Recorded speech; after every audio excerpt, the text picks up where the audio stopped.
तो यार class 10th ICSE के स्टूडेंट्स पहली बार बोर्ड एग्जाम देने वाले हैं और कई बार एग्जाम का ये जो पहली बार बोर्ड का प्रेशर होता है उनके ऊपर इतना ज्यादा होता है कि बहुत हार्डवर्क करने के बाद भी उन्हें अक्सर ऐसा लगता है कि कहीं हमारी प्रिपरेशन कुछ कमजोर तो नहीं चल रही है। तो तुम्हारी इसी प्रिपरेशन को स्ट्रॉन्ग करने के लिए हम लोगों ने लॉन्च करी है back bencher series 2.0। Last year जब हम लोगों ने सीरीज तुम्हारे सीनियर्स के साथ स्टार्ट करी थी, उनका बहुत ही बेहतरीन रिस्पॉन्स देखने को मिला था।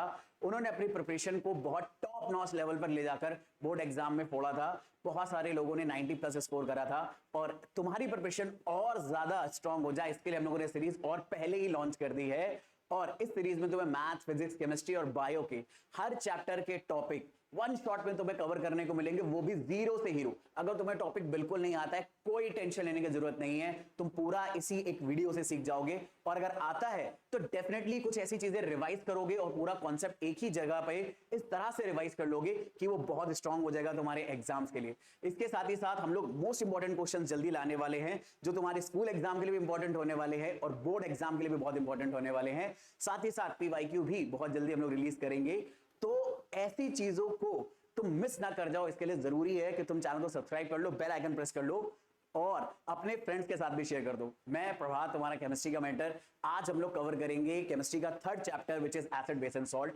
ऑलरेडी मैथ, फिजिक्स, केमिस्ट्री और बायो के अंदर दो चैप्टर्स ऑलरेडी जा चुके हैं। अगर तुम लोगों ने कवर नहीं करा है तो जाकर उन्हें कवर कर सकते हो।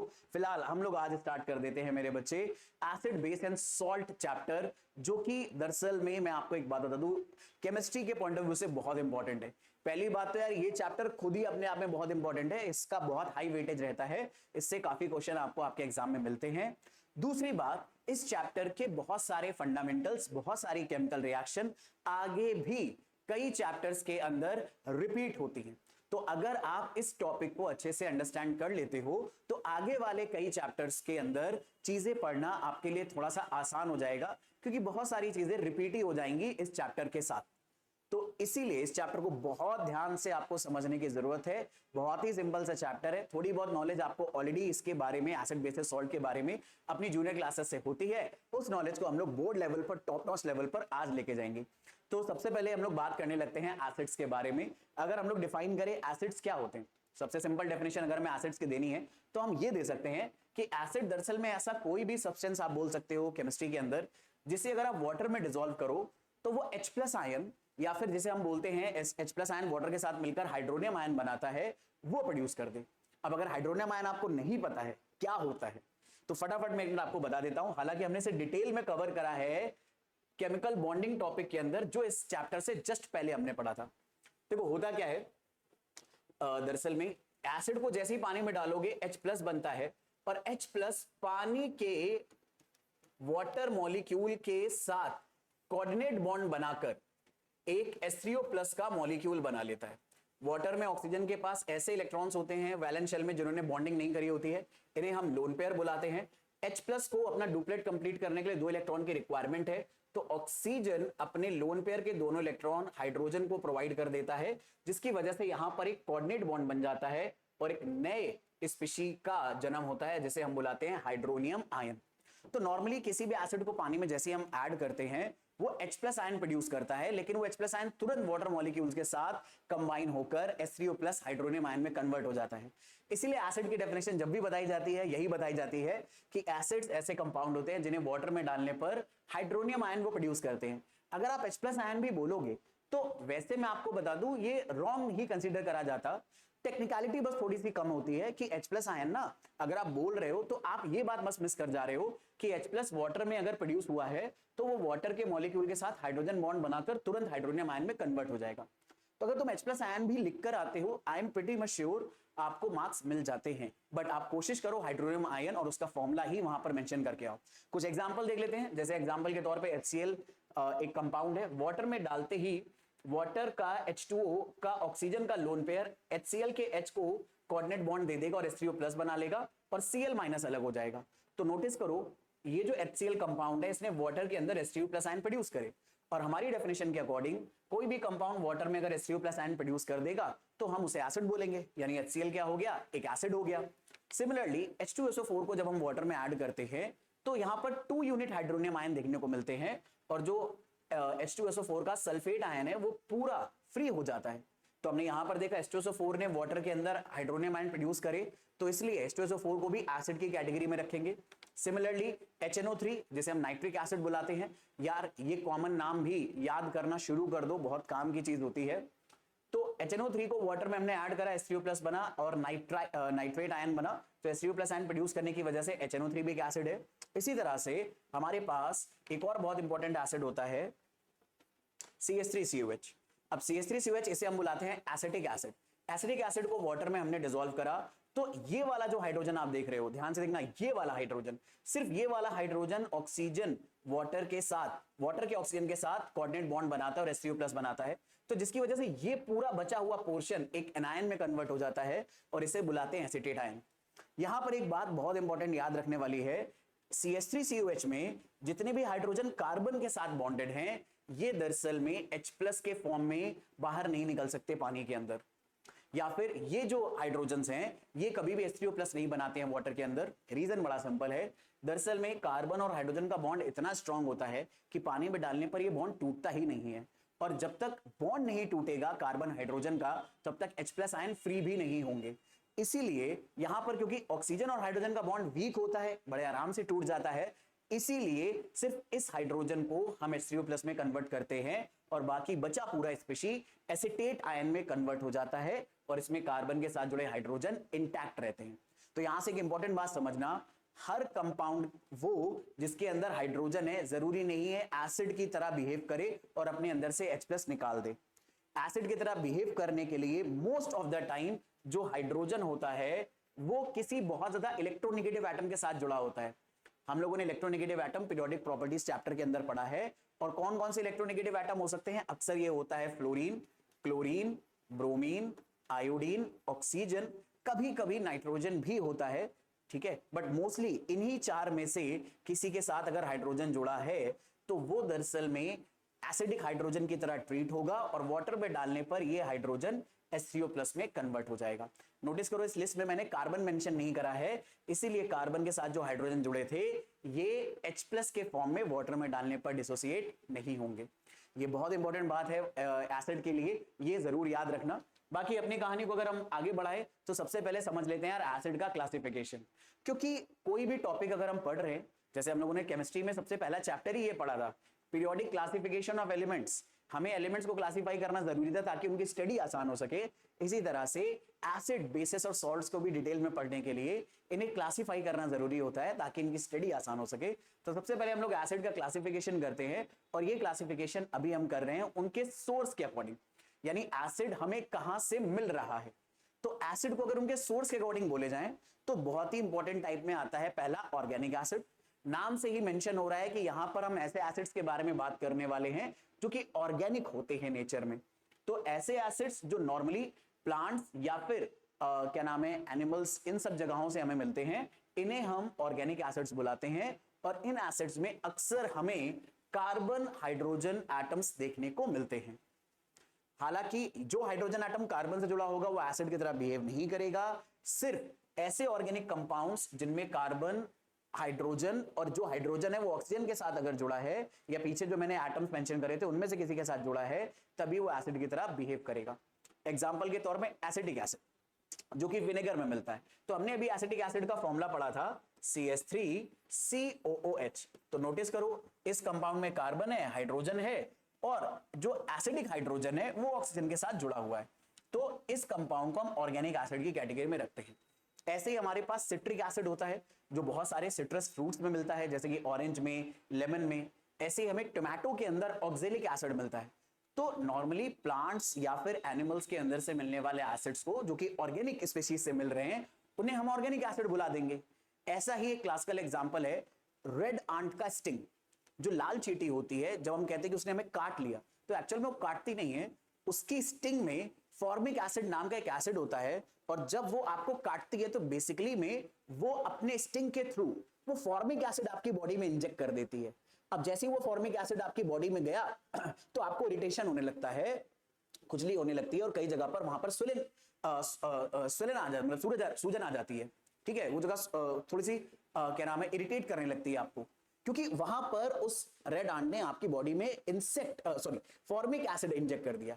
तो नोटिस करना बहुत सारे लिविंग ऑर्गेनिजम्स के अंदर भी हमें अलग अलग टाइप के एसिड देखने को मिलते हैं। इवन एक फनी फैक्ट बताता हूं तुम्हें, बहुत पहले जमाने में जब हम बहुत सारे ऑर्गेनिक कंपाउंड लैब में नहीं बना पाते थे, तो अगर हमें फॉर्मिक एसिड चाहिए होता था तो हम बहुत सारी रेड आंट्स को पकड़ के ना उनको क्रश कर देते थे, ताकि वो जो उनके स्टिंग के अंदर फॉर्मिक एसिड है वो बाहर आ जाए और बाद में उसको फिल्टर करके अलग कर लिया जाता था। बहुत पहले हम लोग बहुत सारे ऑर्गेनिक एसिड्स जो लिविंग ऑर्गेनिजम्स हैं उन्हीं से एक्सट्रैक्ट करते थे या प्लांट्स वगैरह के अंदर से ही एक्सट्रैक्ट करते थे। तो सबसे पहला तो हमारे पास यही क्लासिफिकेशन आ जाता है ऑर्गेनिक एसिड। तो जाहिर सी बात है कुछ ऐसे एसिड्स होंगे जो जरूरी नहीं है प्लांट और किसमें मिले, लिविंग ऑर्गेनिज्म में। कुछ ऐसे एसिड्स होंगे जो हमें शायद बाहर से कहीं और से मिल सकते हैं, नॉन लिविंग थिंग से मिल सकते हैं। तो ऐसे एसिड्स को हम लोग बुला देंगे इनऑर्गेनिक एसिड्स। और अक्सर में ये जो इनऑर्गेनिक एसिड्स होते हैं ये मिनरल्स के अंदर से हमें मिलते हैं, और मिनरल्स के अंदर से मिलने वाले एसिड्स को हम लोग इनऑर्गेनिक एसिड बुला देंगे। और इनकी पहचान होती है इनमें कार्बन हाइड्रोजन हमें कम देखने को मिलते हैं। मोस्टली यहां पर हमें हाइड्रोजन किसी और नॉन मेटल जैसे कि सल्फर, नाइट्रोजन या किसी और एटम के साथ जुड़ा हुआ मिलता है। इसके सबसे क्लासिकल एग्जांपल में आ जाते हैं हाइड्रोक्लोरिक एसिड HCl या ऐसे HBr, HI, ये सब दरअसल में इनऑर्गेनिक एसिड हैं। मिनरल से इन्हें एक्सट्रैक्ट करा जाता है अलग अलग केमिकल प्रोसेस के थ्रू। ऐसे ही सल्फ्यूरिक एसिड हो गया, नाइट्रिक एसिड हो गया। नोटिस करना इन सब में कार्बन नहीं प्रेजेंट है, और अगर कार्बन नहीं प्रेजेंट है और ये मिनरल से एक्सट्रैक्ट हो रहे हैं तो ये बात श्योर हो जाती है कि ये दरअसल में आ जाएंगे इनऑर्गेनिक एसिड की कैटेगरी के अंदर। तो सबसे पहले सोर्स के अकॉर्डिंग हम एसिड कहां से बना रहे हैं उसके अकॉर्डिंग एसिड दो टाइप के हो गए, ऑर्गेनिक एंड इनऑर्गेनिक। इनकी पहचान मैंने बता दी है। ये जो आपके स्पेशल एग्जांपल्स आपकी बुक्स में मेंशन है, इन्हें याद रखना बहुत ज्यादा जरूरी है, क्योंकि ये डायरेक्टली 1 मार्कर में आपसे सीधे पूछे जा सकते हैं। और एसिडिक एसिड का तो यार केमिकल फॉर्मूला आपको रटना पड़ेगा, क्योंकि ये कभी भी पूछा जा सकता है और बहुत जगह इस्तेमाल भी होगा। जब हम लोग ऑर्गेनिक केमिस्ट्री बाद में पढ़ेंगे तब भी इसका यूज आएगा, तो इसलिए अभी से इसको मेमोराइज करना स्टार्ट कर दोगे, आगे बहुत हेल्प मिलेगी। सिट्रिक एसिड का बस नाम याद रख लो, सिट्रस फ्रूट्स के अंदर मिलता है, क्योंकि फॉर्मूला थोड़ा कॉम्प्लिकेटेड होता है। तो बोर्ड ने तुम्हें इतनी सहूलियत दी है कि अभी वो तुम्हें इस डिफिकल्ट फॉर्मूले को रटा नहीं रहे। बाकी हाँ, ये जितने भी इनऑर्गेनिक एसिड्स है जो बहुत इंपॉर्टेंट है, ये आपको सारे रट्टा मारने पड़ेंगे, इनके केमिकल नेम और साथ ही साथ इनका जो केमिकल फॉर्मूला है दोनों। क्योंकि ये देखो केमिस्ट्री में मैंने अक्सर देखा है वही बच्चा बहुत ज्यादा स्ट्रगल करता है जो कंपाउंड्स के नाम, एलिमेंट्स के नाम और उनके फॉर्मूलों के साथ कंफर्टेबल नहीं है। एक बार आप इन चीजों के साथ कंफर्टेबल हो गए तो एक तरह से आप केमिस्ट्री की लैंग्वेज के साथ कंफर्टेबल हो गए, और जैसे ही आप इन चीजों के साथ कंफर्टेबल होते हो केमिस्ट्री आपको थोड़ा आसान लगने लगती है। शुरुआत में ऑब्वियसली आपको थोड़े ज्यादा एफर्ट मारने पड़ेंगे, क्योंकि ये चीजें आपके लिए बहुत नई है, पहली बार आप कर रहे हो, तो बहुत सारे लोगों को पहली बार में चीजें पकड़ में नहीं आती। और अगर आपने उस मोमेंट पे गिव अप कर दिया तो डेफिनेटली वो चीज आप कभी नहीं सीख पाओगे। उस मोमेंट पर अगर आपने थोड़ा सा डेडिकेशन दिखाया, थोड़ा सा हार्डवर्क दिखाया और उन चीजों पे काम कर लिया, मैं तुम्हें गारंटी दे रहा हूं कि भले चाहे अभी तक तुम्हें केमिस्ट्री ना समझ में आ रही हो, बट इन चीजों पे काम करोगे तो केमिस्ट्री तुम्हें बड़े आराम से आ जाएगी। और मैं तुम्हें क्यों गारंटी दे सकता हूं, क्योंकि मैं जब स्टूडेंट था तो मेरी भी केमिस्ट्री बहुत ही वीक थी मेरे भाई। तो जब मैंने ना इन चीजों पे काम करना शुरू करा तो धीरे धीरे वो केमिस्ट्री मेरी और स्ट्रांग होती चली गई। और मैं तुम्हें बताता हूं कि मेरे जेई के सबसे ज्यादा मार्क्स, जेई का एग्जाम जो होता है अगर तुमने सुना हो, तो जेई में मेरे सबसे ज्यादा मार्क्स दरअसल में केमिस्ट्री के अंदर ही आए थे। उस टाइम पर जब मैंने पेपर दिया था 120 मार्क्स का दरअसल में पेपर होता था, और मेरे कुछ तो 90 के आसपास मार्क्स आ गए थे। और 90 के आसपास मार्क्स आना बहुत बड़ी डील माना जाता था उस टाइम पे, जबकि मैं खुद तुम्हें बता रहा हूं मेरी केमिस्ट्री बहुत वीक थी। लेकिन उसको स्ट्रांग करने के लिए मैंने जैसे इन छोटे छोटे फंडामेंटल्स पे काम करना शुरू करा तो केमिस्ट्री मेरी और ज्यादा स्ट्रांग होने लगी। तो यही चीज तुम्हारे ऊपर भी लागू होती है, क्योंकि मैं भी बहुत सारे बच्चों की तरह बहुत ही एवरेज स्टूडेंट था, कोई बहुत ज्यादा मेरे पास दिमाग नहीं था, लेकिन इन्हीं छोटी छोटी चीजों पे काम करके मैंने केमिस्ट्री अपनी इंप्रूव कर ली थी। तो वही तुम्हारे साथ भी पॉसिबल है। बाकी आगे बात करें तो यार स्ट्रेंथ के बेसिस पर अगर हम लोग अब एसिड को क्लासिफाई करें तो हम कैसे कर सकते हैं उसके बारे में बात करें। तो यार सबसे पहले तो स्ट्रेंथ का मतलब समझते हैं। तो दरअसल में कई बार ना जब हम लोग एसिड के स्ट्रेंथ के बारे में बात करते हैं तो अक्सर में हमें ऐसा लगता है कि वो एसिड कितना ज्यादा डेंजरस है ये उसकी स्ट्रेंथ बताएगा। मतलब जैसे होता है ना कि कई बार एसिड अगर हम किसी मेटल के ऊपर गिरा देते हैं तो बहुत फास्ट रिएक्शन करने लग जाता है, या अगर हमारी स्किन के कांटेक्ट में आ जाता है तो हमारी स्किन बर्न करने लग जाती है। तो हम कई बार स्ट्रेंथ का मतलब ना इस डर से समझने लगते हैं कि अगर उस एसिड के कांटेक्ट में हम आ गए तो वो हमें कितना सीवियर बर्न दे सकता है, उस चीज से स्ट्रेंथ डिसाइड होगी। जो जितना ज्यादा सीवियर बर्न देगा वो एसिड उतना ज्यादा स्ट्रांग माना जाएगा। एक कहानी ये है बिल्कुल आप उस एसिड को स्ट्रॉन्ग मान सकते हो जो दरअसल में ज्यादा सीवियर रिएक्शंस कॉज करता है, ठीक है। लेकिन यहां पर जब हम स्ट्रेंथ के बारे में बात करते हैं तो यहां पर स्ट्रेंथ का मतलब होता है एसिड को जब हमने वाटर में डिसॉल्व कर दिया है, तो वाटर में डिसॉल्व करने के बाद हम उसके स्ट्रेंथ के बारे में कंपैरिजन करते हैं। तो इसीलिए स्ट्रेंथ ऑफ एसिड का यहां पर मीनिंग ही अलग है। जो आपने इंट्यूटिव आइडिया समझा है वो तो एक मीनिंग है ही, लेकिन उसके अलावा स्ट्रेंथ का अलग मीनिंग है और हमें अपने सिलेबस वाला मीनिंग समझ के चलना है।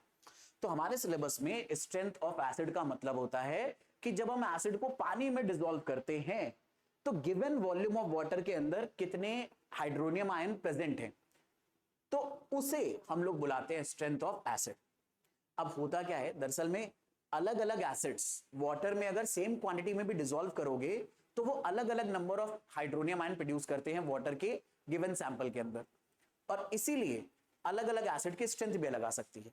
अब ये जो बात मैंने बोली है बहुत सारे बच्चों को पल्ले नहीं पड़ी हुई और मैंने भी ध्यान नहीं दिया कि यार कई बार ना चीजें अगर आप लिख कर दिखाओ तो ज्यादा समझ में आती हैं, तो मुझे लिख कर दिखानी चाहिए कायदे से, तो मैं लिख के दिखा देता हूं तुम्हें।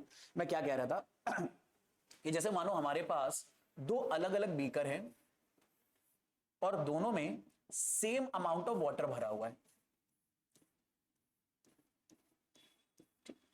हमने क्या करा, इसमें पहले वाले बीकर में एसिड नंबर 1 के लेट्स से 100 मॉलिक्यूल डाल दिए, और हमने दूसरे वाले बीकर में जिसमें पहले वाले बीकर के बराबर ही वाटर प्रेजेंट है, इसमें कोई एसिड नंबर 2 है, उसके भी हमने 100 मॉलिक्यूल डाल दिए। तो नोटिस करो हमारे पास दोनों ही बीकर में वाटर का अमाउंट सेम है और दोनों एसिड जो अलग अलग हैं उनके हमने number of molecule same same डाले, इसमें भी 100 मॉलिक्यूल डाले, इसमें भी 100 मॉलिक्यूल डाले। पर हमने ऐसा पाया है केमिस्ट्री के अंदर कि हर एसिड का अपना एक इनहेरेंट नेचर होता है और उसके according same number of molecule डालने के बावजूद भी सेम अमाउंट ऑफ वाटर के अंदर हर एसिड वाटर में जब हाइड्रोजन आयन प्रोड्यूस करेगा तो अलग अलग कर सकता है। एग्जाम्पल के तौर पे आपने एसिड 1 के 100 मॉलिक्यूल पानी में डाले, तो ये 100 के 100 मॉलिक्यूल जरूरी नहीं है हाइड्रोनियम आयन प्रोड्यूस करें। ये बात पक्की है कि एसिड वाटर में जाने पर हाइड्रोनियम आयन प्रोड्यूस करेगा, लेकिन 100 के 100 मॉलिक्यूल हाइड्रोनियम आयन प्रोड्यूस करे ऐसा जरूरी नहीं है। मान लेते हैं पहले केस में एसिड 1 के जो 100 मॉलिक्यूल डाले थे इनमें से 70 मॉलिक्यूल ऐसे थे जिन्होंने हाइड्रोनियम आयन प्रोड्यूस करे, और एसिड 2 के जो 100 मॉलिक्यूल डाले थे इन्होंने सिर्फ 20 मॉलिक्यूल हाइड्रोनियम 20 आयन हाइड्रोनियम के प्रोड्यूस करे। दोनों को लिया 100 मॉलिक्यूल था, वाटर भी बराबर था, बट एक एसिड ने 70 मॉलिक्यूल प्रोड्यूस करे वाटर 70 आयन प्रोड्यूस करे हाइड्रोनियम के वाटर के अंदर, और दूसरे ने सिर्फ 20 करे। तो जो भी acid given amount of water में कम आयन प्रोड्यूस करता है हाइड्रोनियम के, उसकी स्ट्रेंथ को वीक माना जाता है, और जो ज्यादा हाइड्रोनियम आयन प्रोड्यूस करेगा उसकी स्ट्रेंथ को ज्यादा माना जाता है। तो यहां पर स्ट्रेंथ ऑफ एसिड का लेना देना इस बात के ऊपर डिपेंड करता है कि एसिड्स को वाटर में डालने पर उन एसिड्स की सेम नंबर ऑफ मॉलिक्यूल्स में से कितने आयंस हाइड्रोनियम के मिलते हैं। सेम नंबर ऑफ मॉलिक्यूल्स में अगर कोई एसिड ज्यादा हाइड्रोनियम आयन प्रोड्यूस करे तो इसकी स्ट्रेंथ को ज्यादा माना जाएगा, और कोई कम प्रोड्यूस करे तो कम माना जाएगा, ठीक है। और इस तरह से इसमें क्योंकि ज्यादा हाइड्रोनियम आयन है तो ये कॉन्सेंट्रेटेड हो गया, इसमें कम है तो ये डाइल्यूटेड हो गया। तो इस तरह से हम हाइड्रोनियम आयन के अकॉर्डिंग दरअसल में एसिड की स्ट्रेंथ को क्लासिफाई कर सकते हैं। तो एसिड हमारे पास हो गए स्ट्रॉन्ग एसिड। तो स्ट्रॉन्ग एसिड दरअसल में विग्रसली आयनाइज होते हैं एक्वा सॉल्यूशन में। विग्रसली आयनाइज का मतलब है आप उनके जितने मॉलिक्यूल पानी में ऐड करोगे उसमें से ज्यादातर हाइड्रोनियम आयन में कन्वर्ट हो जाएंगे, यानी हाइड्रोनियम आयन प्रोड्यूस करके देंगे।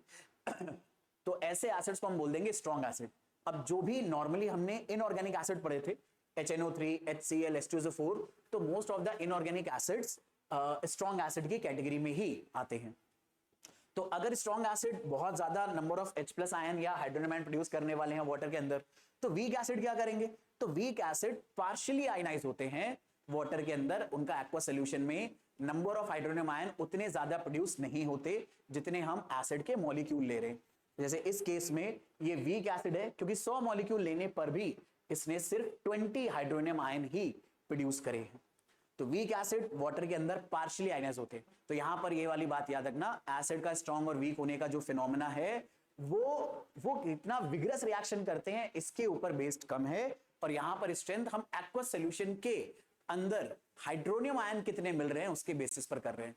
तो मुझे उम्मीद है ये वाली बात आप लोगों को पकड़ में आ गई होगी और अपनी कहानी को आगे बढ़ा सकते हैं। अच्छा एक बात, वीक एसिड्स के अंदर अक्सर हमें एग्जाम्पल में ऑर्गेनिक एसिड्स मिलेंगे, जैसे कि एसिटिक एसिड, फॉर्मिक एसिड, और यही वो एसिड है जो मैंने आपको बताया था रेड आंट के स्टिंग के अंदर मिलता है। और जो बीज होती हैं, बीज के स्टिंग में भी फॉर्मिक एसिड ही मिलता है। हाँ, I am pretty much sure. और ये एक एसिड है H2CO3, कार्बोनिक एसिड बुलाते हैं। ये एक इनऑर्गेनिक एसिड है, बट इनऑर्गेनिक होने के बावजूद भी मेरे बच्चे ये एक वीक एसिड की कैटेगरी के अंदर आता है। तो ये ना आपके लिए बड़ा इंपॉर्टेंट हो गया, क्योंकि अगर आपसे कभी कोई ऐसा क्वेश्चन पूछ ले कि एक इनऑर्गेनिक एसिड बताओ जो कि वीक है, तो आप सीधे इस एसिड का नाम ले सकते हो H2CO3 का, विच इज कार्बोनिक एसिड। अच्छा, अब यहां पर एक डाउट आ सकता है कई बच्चों को जो थोड़ा सा अटेंटिवली पढ़ रहे हैं, वो ये कह सकते हैं कि सर इसमें तो ना कार्बन भी है, हाइड्रोजन भी है, और जो हाइड्रोजन एसिड की तरह बिहेव करने वाला है वो ऑक्सीजन के साथ भी जुड़ा है, तो ये तो यार ऑर्गेनिक एसिड की डेफिनेशन फॉलो कर रहा है, बट इसे हम इनऑर्गेनिक क्यों बोल रहे हैं? क्योंकि दरअसल में जब कभी भी किसी भी कंपाउंड में कार्बोनेट या फिर बाइकार्बोनेट हमें मिलता है, तो भले इसमें कार्बन है, इसमें कार्बन हाइड्रोजन है, इन्हें इनऑर्गेनिक की कैटेगरी के अंदर ही रखा जाता है। क्योंकि यार सिर्फ कार्बन हाइड्रोजन मिलना ऑर्गेनिक मॉलिक्यूल की पहचान नहीं है। हर ऑर्गेनिक मॉलिक्यूल एक सर्टेन तरीके से बिहेव करता है, उनका बिहेवियर डिसाइड करता है कि इसे ऑर्गेनिक फैमिली के अंदर रखा जाए। और क्योंकि कार्बोनेट और बाइकार्बोनेट वाले कंपाउंड उनकी तरह बिहेव नहीं करते, तो इसीलिए हम इन्हें इनऑर्गेनिक के अंदर रखते हैं। ठीक है, ये इनऑर्गेनिक कंपाउंड्स फॉर्म करते हैं, और क्योंकि यहां पर कार्बोनेट है इसीलिए ये दरअसल में इनऑर्गेनिक एसिड के अंदर रखा गया है। तो ये हो गए स्ट्रेंथ के अकॉर्डिंग एसिड की डेफिनेशन। फिर नेक्स्ट आ जाता है मेरे बच्चे एसिड का classification depending upon the basicity of acid. अब ये बेसिसिटी ऑफ एसिड क्या होता है? तो हमने नोटिस करा है कि जब भी किसी एसिड को पानी में डिसॉल्व करते हैं तो वो H3O+ आयन प्रोड्यूस करता है। तो हमारे एसिड की एक यूनिट कितने H3O+ आयन प्रोड्यूस कर सकती है पानी के अंदर मैक्सिमम, उसी को उसकी बेसिसिटी भी बुलाया जाता है।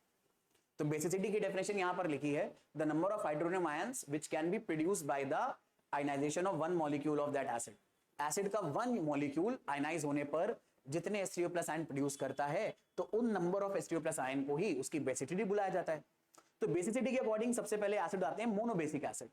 मोनो का मतलब होता है वन, यानी ऐसे एसिड जिनकी बेसिसिटी वन है, यानी उसका एक मॉलिक्यूल वाटर में जाने पर एक H3O+ आयन प्रोड्यूस करके देगा। डेफिनेशन यही लिखी है कि ऐसा एसिड जो आयनाइजेशन पर एक H3O+ आयन प्रोड्यूस करता है। क्लासिकल एग्जांपल HCl है। HCl को वाटर में डाला तो HCl का एक मॉलिक्यूल आपने लिया, देखो इसके पीछे नंबर कुछ नहीं लिखा है तो वन मान के चलते हैं, तो HCl का एक मॉलिक्यूल H3O+ का एक मॉलिक्यूल प्रोड्यूस कर रहा है। देखो रिएक्शन बैलेंस है, तो one molecule HCl one molecule water के साथ रिएक्शन करके H3O+ दे रहा है, Cl- दे रहा है।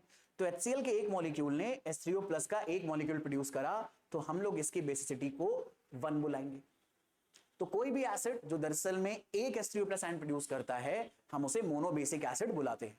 HCl इसका क्लासिकल एग्जांपल हो गया। और एग्जांपल्स में क्या आ सकते हैं? और एग्जांपल में HBr आ सकता है, HI आ सकता है, HNO3 नाइट्रिक एसिड आ सकता है। ये सब मोनोबेसिक एसिड है। तो डाई बेसिक एसिड क्या हो जाएंगे? यार अब तो दिमाग चली गया होगा। ऐसे एसिड जिनको आयनाइजेशन पर 2 हाइड्रोनियम आयंस हमें देखने को मिलते हैं पर मॉलिक्यूल, यानी उसका एक मॉलिक्यूल कैपेबल होता है 2 हाइड्रोनियम आयन प्रोड्यूस करने में।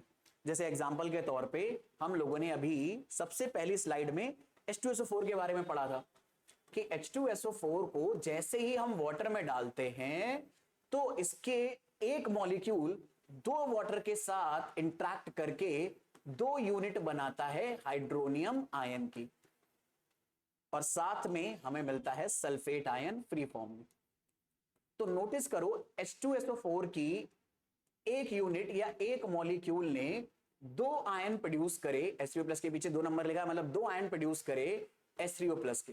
तो अगर H2SO4 के एक यूनिट ने हाइड्रोनियम आयन 2 प्रोड्यूस करे हैं, तो हम बोलेंगे H2SO4 एक डायबेसिक एसिड है, मतलब इसकी बेसिसिटी कितनी है? 2 है, इसकी बेसिसिटी 2 आ जाएगी। ऐसे ही अगर हमारा कोई ऐसा एसिड है जो 3 H3O+ आयन पर मॉलिक्यूल निकाल सकता है, उसकी बेसिसिटी 3 हो जाएगी। वो ट्राई बेसिक हो जाएगा।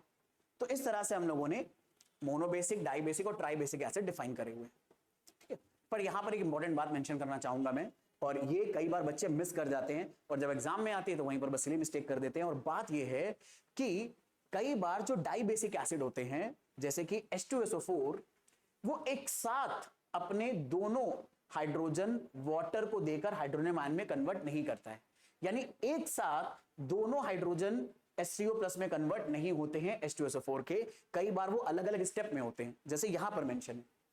H2SO4 ऐसा भी कर सकता है कि वो बस एक वाटर के साथ इंटरैक्ट करे और जो इसके पास दो हाइड्रोजन अवेलेबल हैं उनमें से बस एक H2O को दे।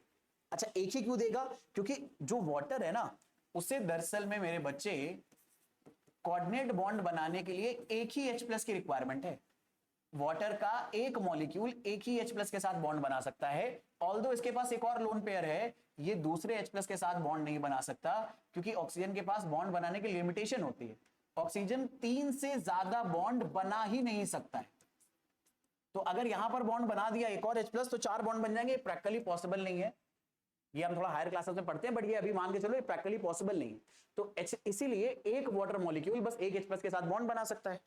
तो यहां पर H2SO4 में जो दो हाइड्रोजन है उनमें से एक हाइड्रोजन एक वाटर के साथ इंटरैक्ट करके H3O+ बना रहा है और बचा हुआ HSO4- बाहर निकल जाएगा।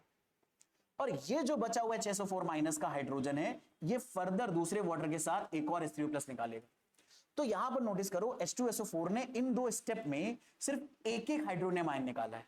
तो अगर H2SO4 सिर्फ पहला वाला स्टेप परफॉर्म करे तो क्योंकि पहले वाले स्टेप में H2SO4 ने बस एक ही हाइड्रोनियम आयन प्रोड्यूस करा है, तो हम इस सिचुएशन में H2SO4 की बेसिसिटी को 1 बुलाएंगे।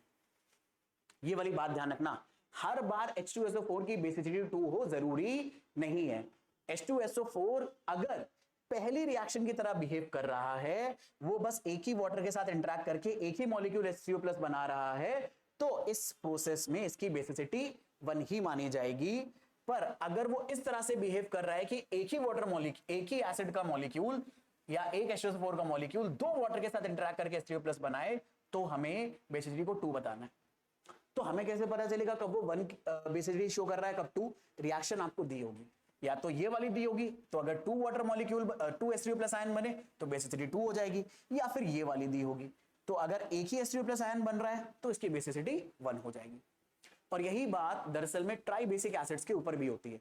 हालांकि ट्राई बेसिक एसिड की बेसिक डेफिनेशन यही है, सबसे सिंपल डेफिनेशन यही है कि दरअसल में ऐसा एसिड जिसका एक मॉलिक्यूल 3 हाइड्रोजन आयन वाटर में प्रोड्यूस करने की कैपेबिलिटी रखता है वो ट्राई बेसिक एसिड है। इसका क्लासिकल एग्जांपल है मेरे बच्चे H3PO4। H3PO4 में जैसे ही तुम वाटर डालते हो तो ये वाटर की 3 यूनिट के साथ इंटरैक्ट करता है, 3 हाइड्रोनियम आयन बनाता है और एक फॉस्फेट आयन बनाता है।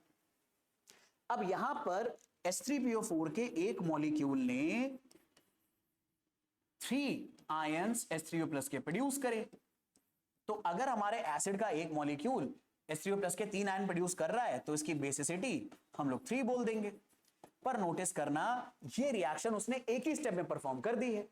तो अगर एसिड एक ही स्टेप में 3 हाइड्रोनियम आयन प्रोड्यूस कर दे तो इसकी बेसिसिटी दरअसल में 3 है। बट अगर मान लो H3O+ बस पहली रिएक्शन की तरह बिहेव कर रहा है, वो अपने अंदर से बस 3 हाइड्रोजन में से एक ही हाइड्रोजन निकाल रहा है, एक ही H3O+ बन रहा है, बाकी यहां पर हमें H2PO4 देखने को मिलेगा मेरे बच्चे, H2PO4-।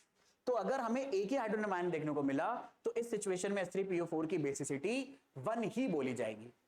और आगे जो कुछ है वो उसकी बेसिसिटी H3PO4 की बेसिसिटी नहीं है, क्योंकि नोटिस करना आगे H3O+ हमें H2PO4 दे रहा है। ये आयन दरअसल में हमें H3O+ दे रहा है, ना कि H3PO4।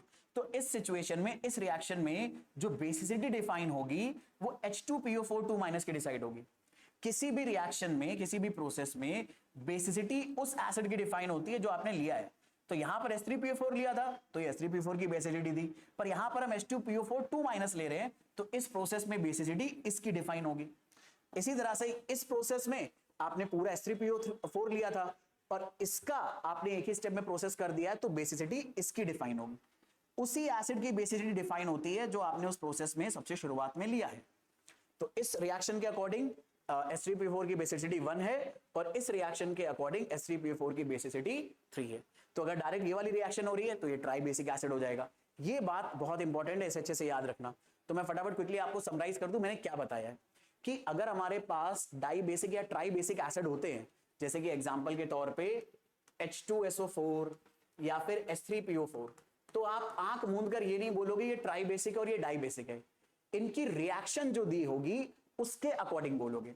अगर उन्होंने रिएक्शन ऐसे मेंशन कर दी कि H2SO4 सिर्फ एक ही वाटर के साथ एक H3O+ बना रहा है और एक HSO4- बना रहा है, तो इसने एक ही H3O+ बनाया है, तो आप बोलोगे इसकी बेसिसिटी 1 है, जबकि ये H2SO4 है, आप इसकी बेसिसिटी 2 नहीं बोलोगे। हाँ, लेकिन रिएक्शन अगर ऐसे दे दी कि H2SO4 2 वाटर के साथ इंटरेक्ट कर रहा है और 2 H3O+ बना रहा है और पूरा सल्फेट अलग हो जा रहा है, तब बेसिसिटी आप बोलोगे 2 है। ये वाली बात समझना। तो जितने भी पॉलीबेसिक एसिड होते हैं, मतलब जिनकी बेसिसिटी 1 से ज्यादा होती है, उनका बेसिसिटी उनके स्टेप पे डिपेंड करता है कि उन्होंने उस पर्टिकुलर प्रोसेस में कितने H3O+ आयन प्रोड्यूस करे। तो पॉलीबेसिक एसिड की बेसिसिटी 1 भी आ सकती है, 2 भी आ सकती है, और अगर ये और ज्यादा आगे जा सकते थे तो और आगे भी आ सकती है। ये बहुत इंपॉर्टेंट बात है। बच्चे ये डेफिनेशन तो रट लेते हैं, लेकिन ये क्रिटिकल पॉइंट नहीं रट पाते। ये क्रिटिकल पॉइंट कोई उन्हें बताते ही नहीं कई बार, इसलिए मैं बताने आया हूं, क्योंकि ये सेलिना में मेंशन है। और अगर ये बात मेंशन है तो कभी भी वो आपसे आपके एग्जाम में पूछी जा सकती है, चाहे वो आपका बोर्ड एग्जाम हो, चाहे वो आपका स्कूल एग्जाम हो। और अभी तो सबसे ज्यादा हमें स्कूल एग्जाम की टेंशन है, बोर्ड की टेंशन है, बट वो तो यार एकदम जो हमारा वो राक्षस है बोर्ड का, वो तो फरवरी में आएगा। अभी तो सारे स्कूल एग्जाम हमें प्रिपेयर करने हैं। और क्योंकि सेलिना में ये बात मेंशन है और बहुत सारी रेफरेंस बुक्स में भी मेंशन है, तो आपको ये बात अच्छे से पकड़ के रखनी है। बाकी आगे बताएं तो कॉन्सेंट्रेशन के बिहाफ पर एसिड्स भी डिफाइन हम कर सकते हैं। कॉन्सेंट्रेशन का मतलब होता है गिवन यूनिट ऑफ वॉल्यूम में हम लोगों ने कितना एसिड ऐड करा है। तो अगर हमने एसिड ज्यादा डाला है तो उसे कॉन्सेंट्रेटेड एसिड बुलाते हैं, और अगर हमने एसिड पानी के अंदर कम डाला है तो उसे हम डाइल्यूट एसिड बुलाते हैं। ये बहुत सिंपल सी बात है। डाइल्यूट एसिड का मतलब वाटर के अंदर एसिड की क्वांटिटी रिलेटिवली कम है, और कॉन्सेंट्रेटेड में वाटर के अंदर जो एसिड है उसकी क्वांटिटी रिलेटिवली ज्यादा है। अच्छा, इसका यह मतलब नहीं होता कि वाटर से ज्यादा है। जब भी आप डाइल्यूट और कॉन्सेंट्रेटेड कंपेयर करते हो तो दो चीजों को कंपेयर करके बताते हो। अकेले डाइल्यूट थोड़ा बहुत मीनिंग क्रिएट करता है, उतना अच्छा मीनिंग क्रिएट नहीं कर पाता, क्योंकि डाइल्यूट और जो कॉन्सेंट्रेटेड वर्ड है ये रिलेटिव वर्ड है। जैसे अगर हम एक आदमी को टॉल या शॉर्ट हाइट का बुलाते हैं तो ये कंपैरिजन में बुलाते हैं। अब मैं यार 5 फुट 5 इंच का हूं, तो अगर मैं अमिताभ बच्चन जी से अपनी हाइट कंपेयर करूंगा तो मैं शॉर्ट हूं, लेकिन अगर मैं किसी 5 फुट बंदे से अपनी हाइट कंपेयर करूंगा तो मैं उसके कंपैरिजन में टॉल हूं। तो इस जिस तरह से हम हाइट को टॉल या शॉर्ट कंपैरिजन में कई बार बुलाते हैं, उसी तरह से कॉन्सेंट्रेटेड और डाइल्यूट वर्ड ज्यादा मीनिंगफुल होते हैं कंपैरिजन में।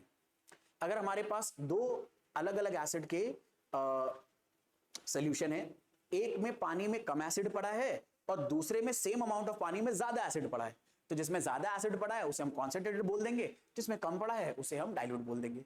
इस तरह से हम इसको टर्म डिफाइन करते हैं। हालांकि क्लास 11 में आप जाकर पढ़ोगे कॉन्सेंट्रेशन को हम मैथमेटिकल नंबर्स भी असाइन कर सकते हैं, और मैथमेटिकल नंबर जब हम असाइन करते हैं तो हमारे लिए कॉन्सेंट्रेटेड और डाइल्यूट वर्ड और ज्यादा मीनिंगफुल हो जाता है।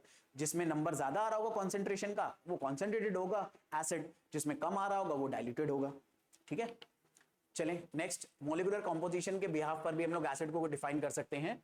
इसमें सबसे पहले आते हैं हाइड्रो एसिड। हाइड्रो एसिड में जो भी एसिडिक हाइड्रोजन होता है, लेट मी टेल यू पहले एक वर्ड कि एसिडिक हाइड्रोजन क्या चीज होता है। तो एसिडिक हाइड्रोजन हम एसिड के अंदर प्रेजेंट उस हाइड्रोजन को बुलाते हैं जो दरअसल में हाइड्रोनियम आयन बनाने में हेल्प करता है। तो एसिडिक हाइड्रोजन क्या होगा, एसिड का वो हाइड्रोजन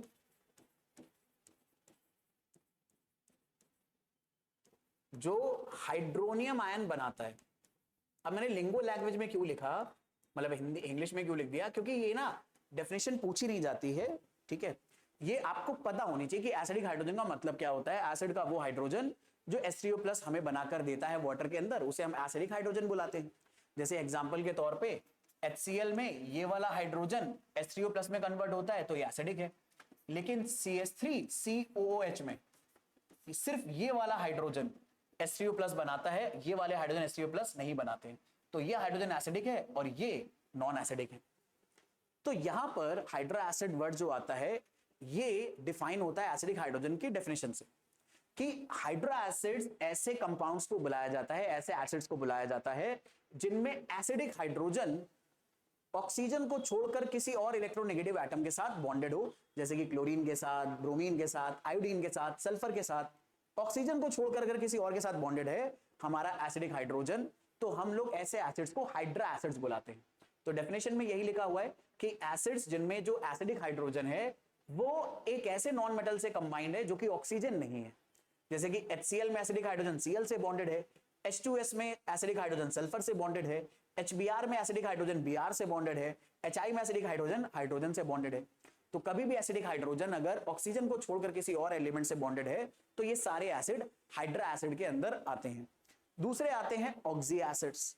ऑक्सी एसिड्स में जो एसिडिक हाइड्रोजन होगा वो ऑक्सीजन के साथ बॉन्डेड होता है। Classical example H2SO4, HNO3, H2CO3, इन सब में एसिडिक हाइड्रोजन ऑक्सीजन के साथ बॉन्डेड है। अब कोई बच्चा कंफ्यूज हो सकता है, वो कहता है सर हाइड्रोजन के आगे तो सल्फर लिखा है, तो यहां तो हाइड्रोजन सल्फर से बॉन्डेड होगा बिल्कुल वैसे जैसे यहां बॉन्डेड है। तो ऐसा नहीं है मेरे बच्चे।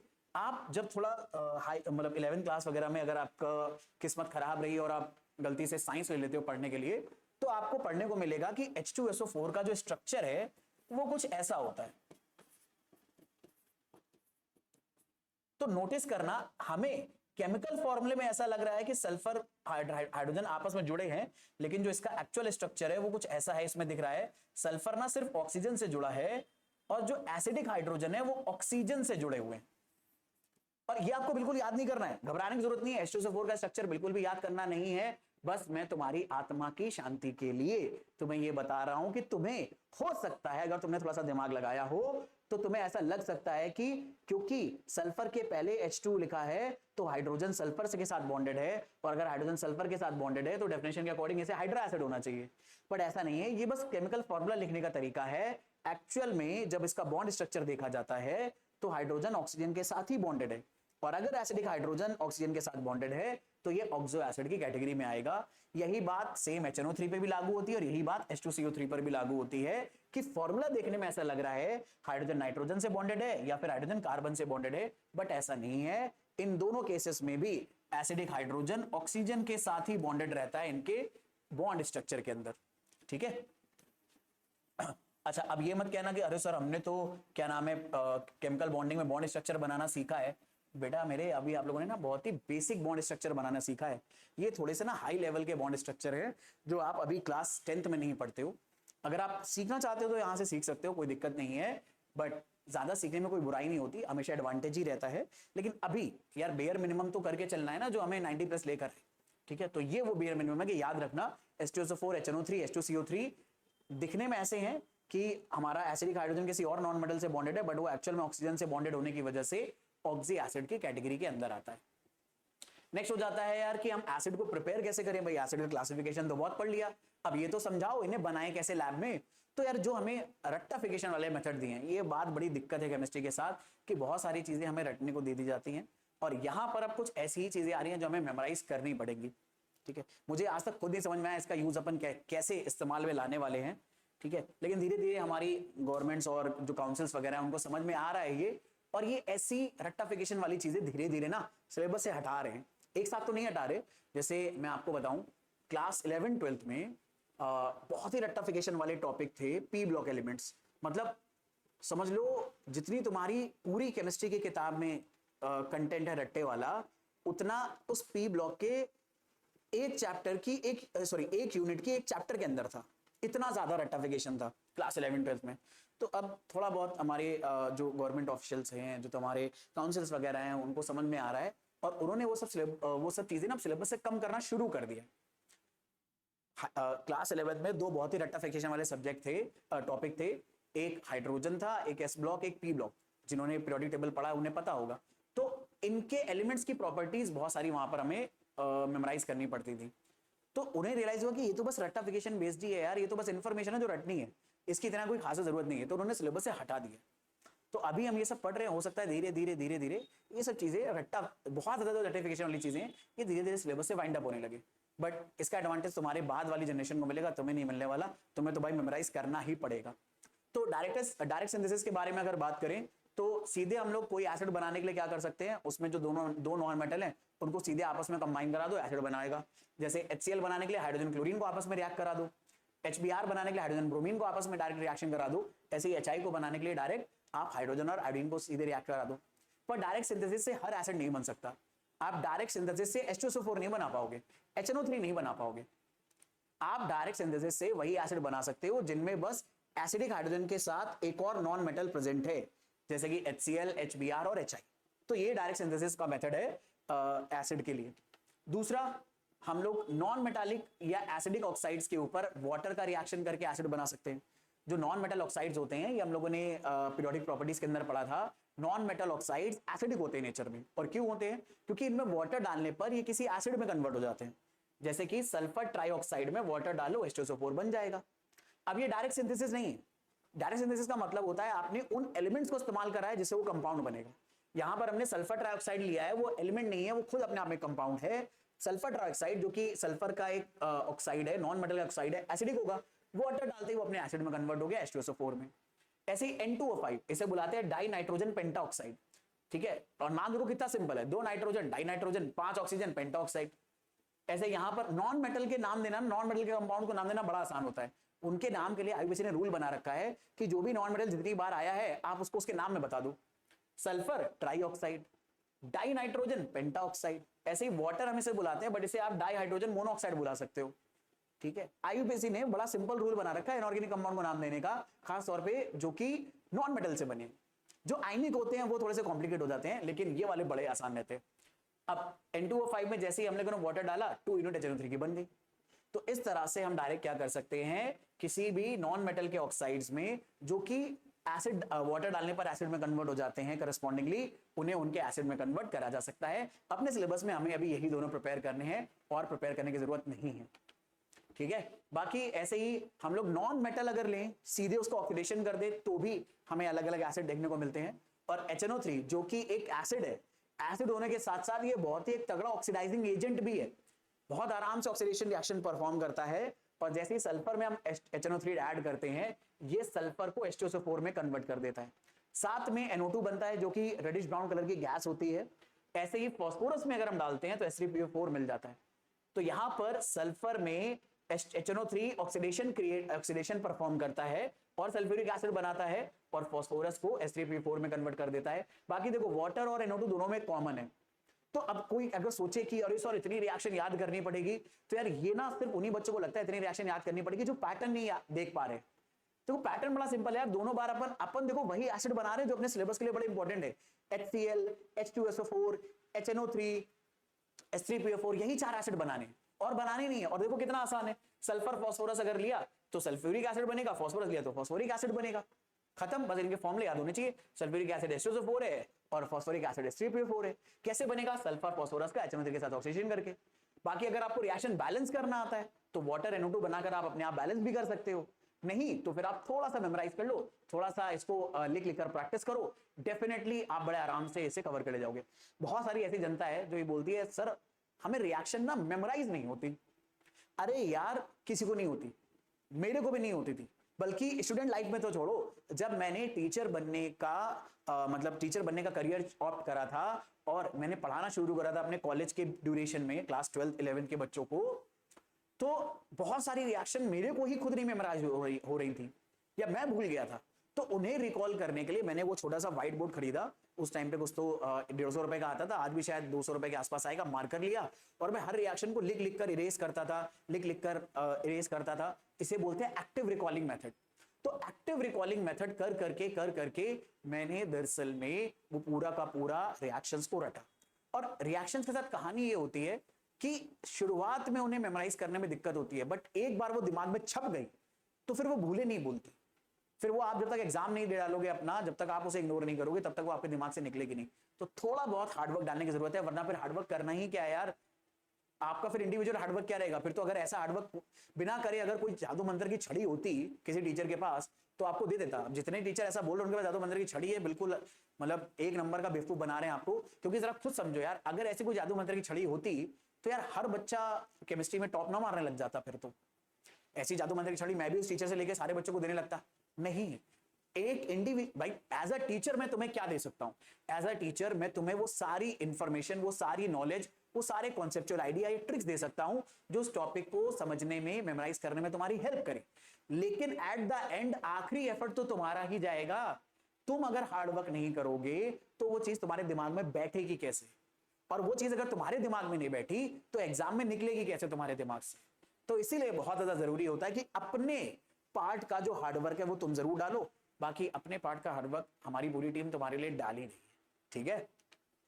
नेक्स्ट यार, अब एसिड के देखो कितने सिंपल से 3 मेथड ऑफ प्रिपरेशन थे, कहानी खत्म। अब आ जाती है एसिड की प्रॉपर्टीज। क्या है एसिड की प्रॉपर्टीज? सबसे पहला, ये सार होते हैं टेस्ट में। पता नहीं कौन पागल है जो भाई एसिड को चाट चाट के टेस्ट कर रहा है, भाई कभी मत करना, ठीक है। एसिड्स कोई भी अगर आपके पास केमिस्ट्री लैब में अवेलेबल है, बल्कि इवन कोई भी केमिकल केमिस्ट्री लैब में अवेलेबल है, अपनी स्किन के कांटेक्ट में मत आने देना, आईज के कांटेक्ट में मत आने देना, उनकी फ्यूम्स के साथ अपने आप को कांटेक्ट में मत आने देना। जितना एसिड से दूर रहो, केयरफुल रहो, उतना, जितना भी केमिकल कंपाउंड से दूर केयरफुल रहो लैब के अंदर, उतना आपके लिए बेटर है, ठीक है।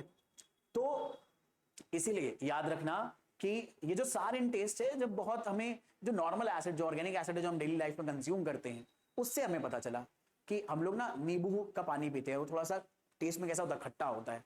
और बाद में हमें पता चला नींबू के अंदर ही क्या नाम है, सिट्रिक एसिड होता है। तो हमें समझ में आ गया कि अच्छा सिट्रिक एसिड है, ऑरेंज में भी होता है, तो ऑरेंज भी थोड़ा खट्टा है, नींबू भी थोड़ा खट्टा है, और दोनों में एसिड वाला कंपोनेंट कॉमन है, इसका मतलब एसिड खट्टे होते होंगे, ठीक है। बाकी यार आप में कई बार जब क्लास 11-12 में जाओगे, या शायद आपको 10th में भी आईसीएसई के अंदर शायद लैब वगैरह में कभी टाइट्रेशन एक्सपेरिमेंट करने का मौका मिले, तो उसमें होता क्या है, हम लोग ना पिपेट की हेल्प से dilute acid mind you, dilute acid का सोल्यूशन सक करते हैं। तो कई बार पिपेट की हेल्प से, अब तो पिपेट वैसे आगे काफी फैंसी आ गई हैं, उनमें वैक्यूम वो लगा होता है, पंप लगा होता है, जिसकी हेल्प से आप बड़े आराम से एसिड कंटेनर के अंदर से सक कर सकते हो, dilute acid, mind you, dilute acid. लेकिन पुराने टाइम पे नहीं ऐसा आता था, तो माउथ से हमें सक करना पड़ता था। तो जब मैं केमिस्ट्री लैब में ऐसे करता था, तो मैं क्या, बहुत सारे बच्चे माउथ से जब सक करते हैं पिपेट से एसिड को, तो कई बार हम जो क्या नाम है एयर है ज्यादा इनहेल कर जाते हैं, और जैसे ज्यादा इनहेल कर जाओगे तो वो तड़तड़ाते हुए तुम्हारे मुंह के अंदर चला जाएगा। तो अब तुम्हें रियलाइज होता है, अरे यार ये तो बड़ा ही सार है, ठीक है। तो ऐसा होता है, कई बार करना पड़ जाता है। तो आप, लेकिन वो डाइल्यूट एसिड होता है ऑलरेडी, और उसे बहुत ही केयरफुली लैब असिस्टेंट्स वगैरह हमें बनाकर देते हैं। तो कोई भी एसिड जो आपके आस, कोई भी केमिकल कंपाउंड जो आपके आसपास पड़ा है, जिसकी नॉलेज आपको बिल्कुल नहीं है, उससे बहुत दूर रहना है। लैब असिस्टेंट, आपके क्या नाम है, लैब टीचर जब चीजें आपको बताएं कि ये प्रोसीजर फॉलो करना है, तब आप उसको वैसे कर सकते हो। तो ऐसे हमें पता चला कि यार हाँ, जो एक्वा सोल्यूशन होते हैं एसिड के, वो नॉर्मली सार होते हैं टेस्ट में। बाकी इनका एक बड़ा कॉमन टेस्ट होता है कि ये ब्लू लिटमस को रेड कर देते हैं। कुछ ऐसे एसिड्स होते हैं जो सॉलिड होते हैं, कुछ लिक्विड होते हैं रूम टेम्परेचर पे। जितने भी मिनरल एसिड हैं, ये कोरोसिव एक्शन होता है, मेटल या स्किन के ऊपर डालोगे तो उसे खराब करेंगे। और जो एसिड्स हैं, चाहे वो ऑर्गेनिक हो या इनऑर्गेनिक हो, ये सब इलेक्ट्रोलाइट की तरह बिहेव करते हैं, यानी इनका वाटर में डालने पर आयनाइजेशन होता है, और आयनाइजेशन होने की वजह से ये इलेक्ट्रिसिटी को अपने एक्वा सॉल्यूशन में कंडक्ट कर पाते हैं। ये बड़ी एसिड की सिंपल सी प्रॉपर्टीज है, मतलब फिजिकल प्रॉपर्टीज है। बात करते हैं एसिड की केमिकल प्रॉपर्टीज की। तो एसिड कैसे केमिकल रिएक्शन शो करते हैं? तो पहली और बहुत इंपॉर्टेंट रिएक्शन, बहुत ज्यादा इंपॉर्टेंट रिएक्शन है कि एसिड्स की जब भी हम रिएक्टिव मेटल्स के साथ रिएक्शन करते हैं, तो एसिड में हाइड्रोजन को छोड़कर जो बचा हुआ पार्ट है, जो कि एनायन पार्ट है, वो मेटल के साथ जुड़कर उसका सॉल्ट बना लेता है। तो जब भी हम लोग एक्टिव मेटल की रिएक्शन एसिड से करेंगे तो सॉल्ट बनेगा, साथ में हाइड्रोजन गैस लिबरेट होगी। और इस हाइड्रोजन गैस को टेस्ट करने का बड़ा सिंपल तरीका होता है, जिस कंटेनर में या जिस टेस्ट ट्यूब में आप ये रिएक्शन कर रहे हो, उसके माउथ पर एक बर्निंग स्प्लिंटर लेकर जाओ, तो पॉप साउंड से गैस बर्न कर जाती है, क्योंकि हाइड्रोजन बहुत ही हाईली कंबसिबल गैस है, तो पॉप साउंड से बर्न करती है, और उससे पता चल जाता है कि इस प्रोसेस में हाइड्रोजन गैस लिबरेट हुई है। तो किसी भी रिएक्टिव मेटल की अगर आपने एसिड से रिएक्शन करी, तो उस रिएक्टिव मेटल का सॉल्ट बन जाएगा, और सॉल्ट में जो एनायन है वो एसिड का एनायन होगा, और साथ में एसिड का जो भी हाइड्रोजन है वो हाइड्रोजन गैस के फॉर्म में लिबरेट हो जाएगा। नेक्स्ट होता है, अगर हम लोग एसिड की रिएक्शन बेसिस के साथ करा दे, तो यार ये रिएक्शन बहुत ही कॉमन है, बहुत ही पॉपुलर है। इस रिएक्शन को बुलाते हैं न्यूट्रलाइजेशन रिएक्शन। तो एसिड बेसिस के साथ जब रिएक्ट करते हैं तो बेस एसिड को खत्म कर देता है, एसिड बेस को खत्म कर देता है, इसलिए इसे बुलाते हैं न्यूट्रलाइजेशन। और इस प्रोसेस में जो प्रोडक्ट बनते हैं वो होता है सॉल्ट और वाटर। जैसे NaOH एक बेस है, H2SO4 एक एसिड है, दोनों को रिएक्ट कराया, तो NaOH का OH H2SO4 के हाइड्रोजन के साथ आपस में कंबाइन करके वाटर बना लेगा, और यहां पे गलती से HNO3 लिख गया, पता नहीं क्यों। ठीक है, तो मेरे बच्चे एक काम करते हैं ना, यहां पर H2SO4 की जगह HNO3 लिख लेते हैं, वो भी तो एसिड है। तो NaOH और HNO3 की रिएक्शन कराई तो NaOH का OH HNO3 के H के साथ कंबाइन होकर वाटर बना लेगा और Na जुड़ जाएगा NO3 के साथ, बन जाएगा NaNO3। तो सॉल्ट बना NaNO3 सोडियम नाइट्रेट और साथ में वाटर रिलीज हो गया। तो किसी भी एसिड की रिएक्शन अगर आप बेस से करोगे तो सॉल्ट और वाटर बनेगा। हाँ, लेकिन सॉल्ट का फॉर्मूला बनाने के लिए मैं तुम्हें एडवाइस करूंगा, जो भी मेटल है उसकी वैलेंसी को, जो भी एसिड का नेगेटिव पार्ट है उसकी वैलेंसी के साथ इंटरचेंज करके बनाना। अब Na की वैलेंसी +1 है, नाइट्रेट की वैलेंसी -1 है, दोनों को इंटरचेंज करके अपन NaNO3 बनाएंगे। ये बात मैंने क्यों बोली, क्योंकि मान लो अगर आपको ये बोला गया कि NaOH की रिएक्शन H2SO4 से कराओ, तो केयरफुली कराने की जरूरत है। हमें पता है NaOH का OH हाइड्रोजन के साथ वाटर बनाएगा, वो अलग है, लेकिन Na किससे कंबाइन होने वाला है? सल्फेट से। तो मैंने बच्चों को ये गलती करते देखा है कि वो सोडियम सल्फेट का फॉर्मूला ये लिख देते हैं, क्योंकि यहां पर एक सोडियम एक सल्फेट है तो उन्हें लगता है ये दोनों आपस में जुड़ेंगे। अरे ऐसा सोचने से काम थोड़ी चलेगा। सोडियम सल्फेट का जो फॉर्मूला आएगा वो दरअसल में, क्योंकि ये आयनिक कंपाउंड है तो इनके आयंस की वैलेंसीज को इंटरचेंज करके आएगा, तो ये आएगा Na2SO4। तो जो करेक्ट फॉर्मूला आएगा वो आएगा Na2SO4 साथ में वाटर। और जब आप ऐसा करोगे तो आपको पता चलेगा रिएक्शन बैलेंस नहीं है, क्योंकि यहाँ 2 सोडियम है, यहाँ पर 1 है, तो बैलेंस करने के लिए यहाँ 2 से मल्टीप्लाई करना पड़ेगा। और जब 2 से मल्टीप्लाई करा तो 2 हाइड्रोजन इधर 2 हाइड्रोजन इधर, 4 हाइड्रोजन हो गए, बट इधर 2 ही हाइड्रोजन है तो इसको भी डबल करना पड़ेगा, यानी वाटर भी डबल बनेगा, तब जाकर रिएक्शन बैलेंस होगी। तो बहुत सारे बच्चों को ये तो याद रहता है कि एसिड बेस रिएक्शन करके सॉल्ट और वाटर बनाएंगे, बट जब सॉल्ट और वाटर बनाने का फॉर्मूला हमें लिखना होता है हम ये सिली मिस्टेक कर देते हैं। और मैंने देखो तुम्हें निंजा टेक्निक बता दी है कि ये सिली मिस्टेक कैसे नहीं करनी है। सॉल्ट बनाने के लिए जो हमारा बेस है उसके मेटल को एसिड के नॉन मेटल वाले पार्ट के साथ कंबाइन करना है और कैसे इन दोनों के आयंस के नंबर्स आपस में एक्सचेंज कर देने हैं, तो हमें सॉल्ट का फॉर्मूला मिलेगा। बाकी वाटर का फॉर्मूला सबको पता है, इसके बाद बस रिएक्शन को बैलेंस करने की जरूरत होती है। थर्ड हो जाएगा, ये बहुत इंपॉर्टेंट रिएक्शन है कि अगर किसी भी एसिड की रिएक्शन कार्बोनेट या बाइकार्बोनेट से करें। कार्बोनेट या बाइकार्बोनेट क्या होते हैं? तो कार्बोनेट ऐसे कंपाउंड होंगे जिनमें मेटल CO3 2- आयन के साथ आयनिक बॉन्ड बनाएगा और बाइकार्बोनेट में HCO3- के साथ बनाएगा।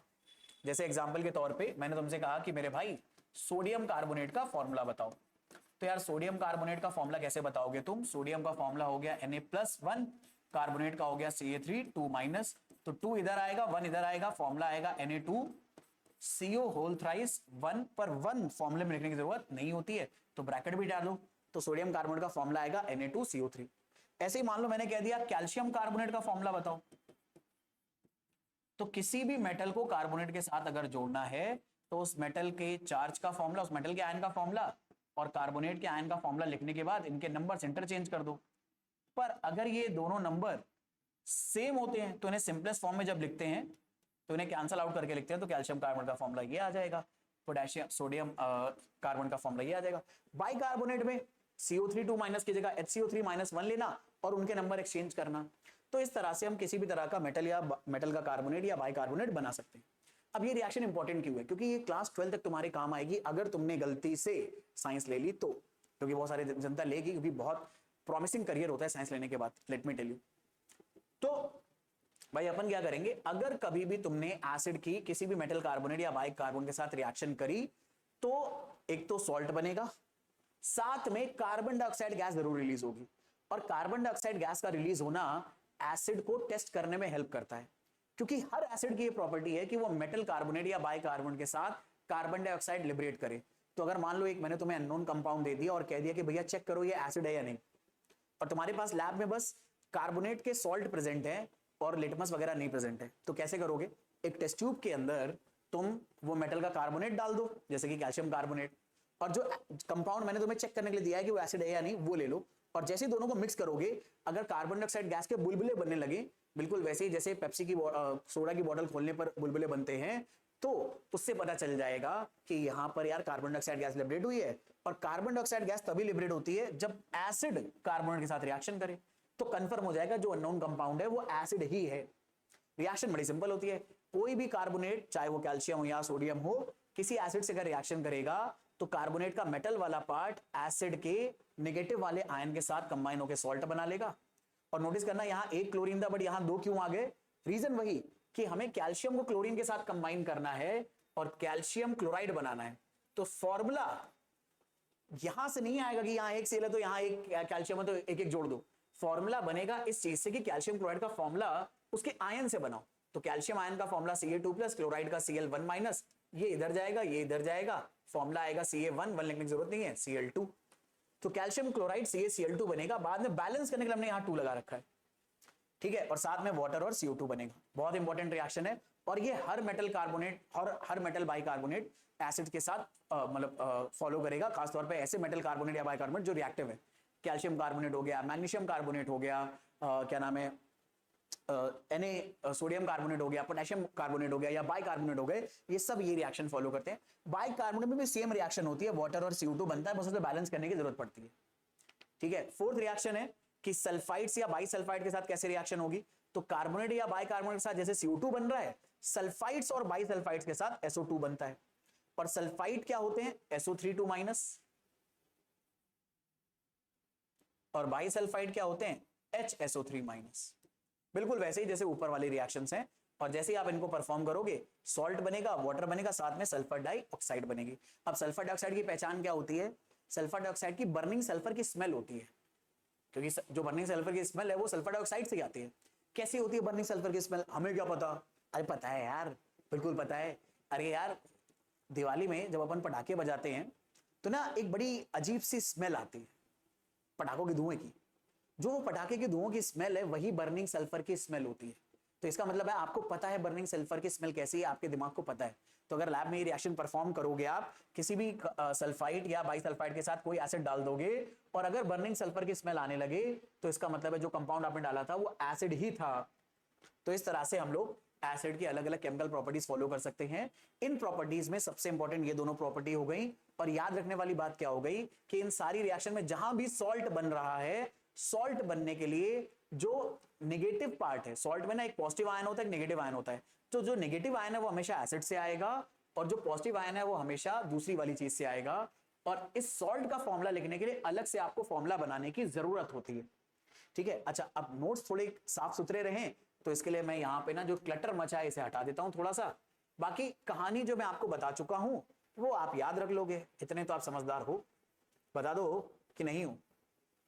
बहुत सारे भाई रंगबाजी में कहेंगे हाँ नहीं है, जाओ क्या कर लोगे? क्या कर लूंगा भाई, मैं यहां बैठा हूं, तुम घर पे हो, ठीक है। चलो, तो यहां तक ये वाली बातें आप लोगों को पकड़ में आ गई, यहां तक सारी चीजें कहानी समझ में आ गई होगी। तो एसिड की कहानी बस खत्म होने पर ही आ गई है, खत्म होने पर ही क्या आ गई है, खत्म ही है, ठीक है। थोड़ी बहुत और एक दो प्रॉपर्टी है कि सल्फाइड के साथ H2S बन जाता है, साथ में मेटल का सॉल्ट बन जाता है। क्लोराइड्स के साथ दरअसल में HCl बन जाता है, ठीक है। NaCl की रिएक्शन अगर H2SO4 से करोगे बिलो 200 टेम्परेचर पे तो सोडियम बाइसल्फेट बनेगा। और अगर H2SO4 से हाई टेम्परेचर पे करोगे तो Na2SO4 बनेगा। तो ये रिएक्शन भी काफी इंपॉर्टेंट हो जाती है, इसे याद रख लेना कि जब भी हम लोग मेटल के क्लोराइड की रिएक्शन H2SO4 से करते हैं। अच्छा, ये रिएक्शन ना H2SO4 ही कर पाएगा अपने सिलेबस में, ठीक है। H2SO4 के साथ ही बस ये रिएक्शन हमारे लिए इंपॉर्टेंट है। तो H2SO4 के साथ लो टेम्परेचर पर है तो सोडियम बाइसल्फेट बनेगा, हाई टेम्परेचर पर है तो ये वाला हाइड्रोजन भी निकल जाएगा और सोडियम सल्फेट बनेगा। बाकी साथ में जो NaCl है वो कन्वर्ट हो जाएगा HCl में, मतलब उसका जो Cl है वो HCl में कन्वर्ट हो जाएगा। यानी आप नोटिस करो, सॉल्ट और एसिड की रिएक्शन करा रहे हो और बन सॉल्ट और एसिड ही रहा है। बस इस रिएक्शन में होता क्या है, H2SO4 ना HCl से ज्यादा स्ट्रॉन्ग एसिड है। तो होता क्या है, दरअसल में एक स्ट्रॉन्ग एसिड एक वीक एसिड को बाहर निकाल देता है उसके सॉल्ट में से। नोटिस करो, ये HCl छुपा हुआ था NaCl के अंदर। भाई NaCl में Cl तो था ही, बस हाइड्रोजन की जरूरत थी। तो जैसे ही हम NaCl के बारे में अगर बात करें तो NaCl को हम लोग ये बोल सकते हैं कि ये सॉल्ट है एक HCl का, है ना। तो इसके अंदर HCl छुपा हुआ है, बस H चाहिए। तो इसे H दे कौन सकता है? Strong acid. तो आप किसी भी एसिड के सॉल्ट में अगर उससे स्ट्रॉन्ग एसिड डाल दोगे तो जो वीक जो एसिड छुपा हुआ है सॉल्ट के अंदर वो बाहर निकल आएगा और जो स्ट्रॉन्ग एसिड है वो खुद किस में कन्वर्ट हो जाएगा?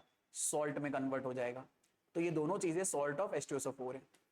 ये जनरल रिएक्शन होती है, बहुत काम के, अच्छे से याद रखना, ठीक है। बाकी इसे हटा देता हूं क्योंकि ये वाला पॉइंट वरना मिस हो जाएगा। ये रिएक्शन और सिंपल है। नाइट्रेट्स की अगर रिएक्शन कराते हैं तो नाइट्रेट्स की रिएक्शन HCl के साथ बड़ी इंपॉर्टेंट है। तो अब नाइट्रेट के कंपैरिजन में कहानी ये है कि HCl एक स्ट्रॉन्ग एसिड है, समझना यहां पे रिएक्शन में पैटर्न है। HCl एक स्ट्रॉन्ग एसिड है किसके कंपैरिजन में, HNO3 के कंपैरिजन में। और ये क्या दे रखा है, ये सॉल्ट ऑफ HNO3 दे रखा है। तो जरा ध्यान से सुनना, जब भी मेरे भाई लोग एक स्ट्रॉन्ग एसिड को किसी उससे वीक एसिड के सॉल्ट से रिएक्ट कराओगे तो ये स्ट्रॉन्ग एसिड इस सॉल्ट में जो एसिड छुपा हुआ है, जैसे हमें पता है इसमें ना HNO3 छुपा हुआ है, H नहीं है इसके पास, तो दरअसल में ये स्ट्रॉन्ग एसिड इसको H दे देगा। और नोटिस करो वही हुआ है, इसको H मिल गया, HNO3 बन गया। तो यार इस लेड का क्या हो गया, तो बुरा मान जाएगा। तो लेड क्या करेगा, HCl के नेगेटिव आयन के साथ सॉल्ट बना लेगा PbCl2। तो कभी भी स्ट्रॉन्ग एसिड अगर किसी वीक एसिड के सॉल्ट से रिएक्शन करेगा तो वो उस वीक एसिड को बाहर निकाल देगा और खुद अपने एनायन को सॉल्ट में कन्वर्ट करा देगा। यही रिएक्शन यहां पर भी हुई, यही रिएक्शन यहां पर भी हुई है। थम्स अप, आई बात समझ में। अब देखो कई बार बच्चे रिएक्शन बस रट लेते हैं, समझते नहीं है। अब ये देखो समझा दी मैंने तुम्हें कि बड़ी सिंपल सी कहानी है कि कैसे होती है रिएक्शन। अब भाई आया है तो समझा के जाएगा, समझा के गया पूरा तुम्हें, ठीक है। बाकी एसिड के यूजेस क्या क्या होते हैं, तो बोरिक एसिड एक एसिड है जो आई वॉश या एंटीसेप्टिक में इस्तेमाल होता है। लेकिन ऐसा नहीं है कि आप बोरिक एसिड उसी आंख में डालने लगो। मैंने कहा कि ये सब चीजें जब आपको कोई रिस्पॉन्सिबल पर्सन जिसको वो चीजें पता है वो करे, आपकी आंख में कोई इरिटेशन है और डॉक्टर के पास गए और डॉक्टर ने कहा इसकी जरूरत है, तब आप इस्तेमाल करो। अपने आप से ज्यादा ज्ञानी बनने की जरूरत नहीं है, ठीक है। हिंदी में कहावत है कि जिसका काम उसी को साजे और करे तो डंडा बाजे। तो जब तक आपको रिस्पॉन्सिबल पर्सन आपको कोई चीज करने को नहीं बोल रहा है, ज्यादा ज्ञानी मत बनो, ठीक है। काम की बात सुनो, ठीक है। तो ये सब चीजें तब इस्तेमाल करनी है जब आपको जरूरत हो और कोई वो रिस्पॉन्सिबल पर्सन आपको बता रहा है। तो बोरिक एसिड को हम लोग दरअसल में एंटीसेप्टिक की तरह इस्तेमाल करते हैं। ऐसे ही सिट्रिक एसिड है जो मेरे बच्चे फूड प्रिजर्वेशन में इस्तेमाल होता है, खाने की चीजों को लंबे टाइम तक चलाने के लिए इस्तेमाल होता है। ऐसे ही कार्बोनिक एसिड फ्लेवर ड्रिंक्स के अंदर हम लोग डालते हैं। ऑक्जेलिक एसिड इंक के स्टेन्स को रिमूव करने के काम आता है। ये सब हमारे पास अलग अलग एसिड के यूजेस हैं। नेक्स्ट आ जाता है मेरे बच्चे अपने पास बेसिस। तो यार बेसिस क्या होते हैं, तो ऐसे कंपाउंड्स जो वाटर से या तो H+ ले लेते हैं या वाटर में OH- आयन प्रोड्यूस करते हैं, इन्हें हम बेस बोलते हैं। ये बेस की सिंपल सी डेफिनेशन है, ठीक है। जैसे NaOH वाटर में डालोगे OH- आयन प्रोड्यूस करेगा, ठीक है। ऐसे ही कैल्शियम हाइड्रोक्साइड वाटर में डालोगे OH- आयन प्रोड्यूस करेगा। तो ऐसी चीजें जो वाटर में OH- आयन प्रोड्यूस करती हैं वो बेस है। पर डेफिनेशन में तो सर ये भी लिखा है कि कोई कोई बेस वाटर से H+ ले भी लेते हैं। तो एक तो ऐसा बेस बता दो जो वाटर से H+ लेता हो। सुन लो, अमोनिया है वो बेस। जैसे ही अमोनिया को तुम पानी में डालते हो तो पानी का हाइड्रोजन हम दरअसल में अमोनिया को दे देते हैं और बना लेते हैं NH4+ और साथ में बनता है OH-। तो यहां पर क्योंकि अमोनिया ने वाटर से H+ गेन करा है, देखो अमोनिया में यहां 3 हाइड्रोजन है नाइट्रोजन के पास, बट जो प्रोडक्ट बना उसमें 4 हाइड्रोजन है। तो यानी इसको कहीं से जो हाइड्रोजन मिला है तो वाटर से मिलता है। तो दरअसल में अमोनिया एक ऐसा बेस है जो H+ गेन करता है। बाकी कई सारे ऐसे बेस हैं जो वाटर में डालते ही OH- आयन प्रोड्यूस कर देंगे। तो बहुत सारे ऐसे बेस है जो पानी में OH- आयन प्रोड्यूस करते हैं और बहुत सारे ऐसे बेस है खासतौर पे अमोनिया जो वाटर में डालने पर H+ गेन कर लेता है। इसलिए डेफिनेशन ये लिखी हुई है। अब ना बेसिस के साथ में कुछ और भी डेफिनेशन आ जाती हैं जो बहुत काम की हैं। तो आगे चलने से पहले उन डेफिनेशन को समझ लेते हैं। जैसे पहली डेफिनेशन है एल्कली। तो बहुत सारे ऐसे बेस है जो वाटर में ना बहुत अच्छे अमाउंट में सॉल्युबल होते हैं। जैसे NaOH को वाटर में अगर डिसॉल्व करोगे बहुत ही प्यार से उम्दा तरीके से वाटर में डिसॉल्व हो जाता है। और डिसॉल्व होने का मतलब है वाटर में जाते ही अपने आयंस में टूट जाता है, Na+ और OH- में। तो ऐसे बेस जो वाटर में बड़े आराम से डिसॉल्व हो जाते हैं उनको हमने एक स्पेशल नाम दे रखा है, उन्हें हम बुलाते हैं एल्कली। और यही बात यहां पर मेंशन है कि एल्कली मोस्टली बेसिक हाइड्रोक्साइड होते हैं, क्योंकि हाइड्रोक्साइड होंगे तभी वो वाटर में डालने पर हाइड्रोक्सिल आयन या हाइड्रोक्साइड आयन प्रोड्यूस करते हैं जो कि OH- है। तो इसीलिए आप जैसे NaOH को पानी में डालोगे Na+ और OH- मिल जाएगा। तो हर वो बेस जो वाटर में बड़े आराम से डिसॉल्व हो जाता है और OH- आयन प्रोड्यूस करता है उसे हम एल्कली बुलाते हैं, ठीक है। तो याद रखना कि all alkalis are bases but all bases are not alkali. क्यों? क्योंकि हर बेस पानी में OH- आयन प्रोड्यूस करे और अच्छे से डिसॉल्व हो जाए ऐसा जरूरी नहीं है। क्लासिकल एग्जांपल ये देखा, अमोनिया ने दरअसल में H+ गेन करा है, तो अमोनिया एक एल्कली की तरह ट्रीट नहीं करोगे आप, ठीक। लेकिन NaOH वाटर में OH माइनस आयन प्रोड्यूस कर रहा है तो आप इसे एल्कली की तरह ट्रीट करोगे। तो एल्कलीज वो वाटर सॉल्युबल बेस होते हैं जो मोस्टली पानी में OH माइनस आयन प्रोड्यूस करते हैं और ये वाटर में अच्छी क्वांटिटी में सॉल्युबल होते हैं, तो इन्हें हम लोग एल्कली की कैटेगरी के अंदर रखेंगे। बाकी दरअसल में बेस की तरह और भी कौन चीजें बिहेव कर सकते हैं, तो बेसिक ऑक्साइड्स, तो बहुत सारे मेटल के ऑक्साइड्स बेसिक नेचर के होते हैं और जैसे ही आप इनमें कोई एसिड वगैरह डालते हो ये सॉल्ट और वाटर बनाते हैं, जिससे हमें पता चलता है कि ये बेस की तरह बिहेव कर रहे हैं। या वाटर में डालने पर ये OH माइनस आयन भी प्रोड्यूस कर सकते हैं। तो मेटल के ऑक्साइड्स भी बेस की तरह बिहेव करते हैं और इन ऑक्साइड्स को अपन बेसिक ऑक्साइड भी बुलाते हैं। आई बात समझ में? बिंदास टनाटन आगे चलें। तो वही जो मैं एसिड में कहानी करी थी वही दोबारा करनी है। बेसिस का क्लासिफिकेशन समझना है, तो बेसिस के क्लासिफिकेशन में सबसे पहले स्ट्रेंथ के अकॉर्डिंग आ जाएगा।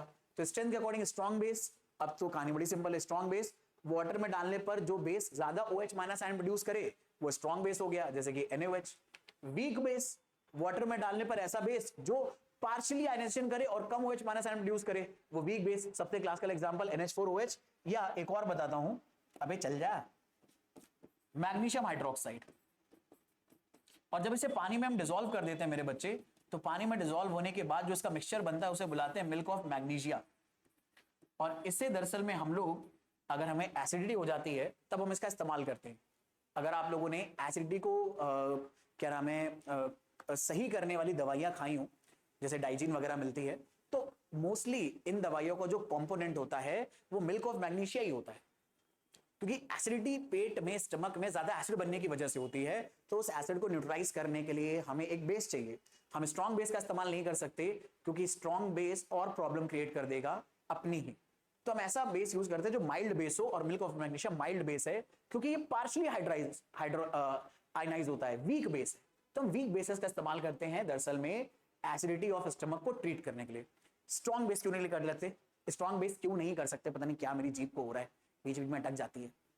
तो स्ट्रॉन्ग बेस को क्यों नहीं इस्तेमाल कर सकते यार? स्ट्रॉन्ग बेस अगर इस्तेमाल करोगे तो देखो हमारे स्टमक में ना और थोड़ा सा एसिड होना चाहिए बायोलॉजिकल प्रोसेसेस होते रहने के लिए, और ये हमारा स्टमक अपने आप प्रोड्यूस करता है। ये बात तो आप सबको पता है, बायो तो इतनी पढ़ी है आपने। लेकिन होता क्या है, अगर आप स्ट्रॉन्ग बेस कंज्यूम कर लोगे तो हमारे स्टमक में जो थोड़ा बहुत बेस बचा, जो हमारे स्टमक में थोड़ा बहुत एसिड बचा रहना चाहिए, वो स्ट्रॉन्ग बेस उस एसिड को भी खत्म कर देता है। तो जैसे ही हमारे ऑर्गन्स को पता चलता है कि यार स्टमक पे ना पूरा एसिड गायब हो गया है, तो हमारा स्टमक लाइनिंग और एसिड प्रोड्यूस करने लग जाता है ताकि जो खत्म हुआ एसिड है वो और जनरेट हो जाए। तो जरा सोचो, हमने बेस तो इसलिए यूज करा था कि हमारे स्टमक का एसिड जो हमें इरिटेट कर रहा है वो कंज्यूम हो जाए, लेकिन हमने इतना ज्यादा कंज्यूम करा दिया स्ट्रॉन्ग बेस डाल के कि अब स्टमक लाइनिंग को लग रहा है कि और एसिड प्रोड्यूस करो, तो वो और एसिड प्रोड्यूस करने लग जाता है, तो एसिडिटी खत्म ही नहीं हो पाती हमारे स्टमक में। तो इसलिए हमारे डॉक्टर जो दिमाग लगाते हैं उनको जब बात रियलाइज हुई तो उन्होंने ट्रिक लगाई कि भैया सारा का सारा एसिड मत डिस्ट्रॉय करो, क्योंकि बॉडी के अंदर स्टमक में थोड़ा सा एसिड बचा होना जरूरी है। तो इसलिए उन्होंने माइल्ड बेसिस का इस्तेमाल करा, जो स्टमक के एक्सेस एसिड जो इरिटेशन कॉज कर रहा है उसको तो खत्म करे, बट जो रिक्वायर्ड एसिड है उसको डिस्ट्रॉय ना करे और आपको जल्दी से जल्दी एसिडिटी से आराम मिल जाए। आई बात समझ में? कैसे नहीं आएगी समझ में यार, समझाने आया हूं।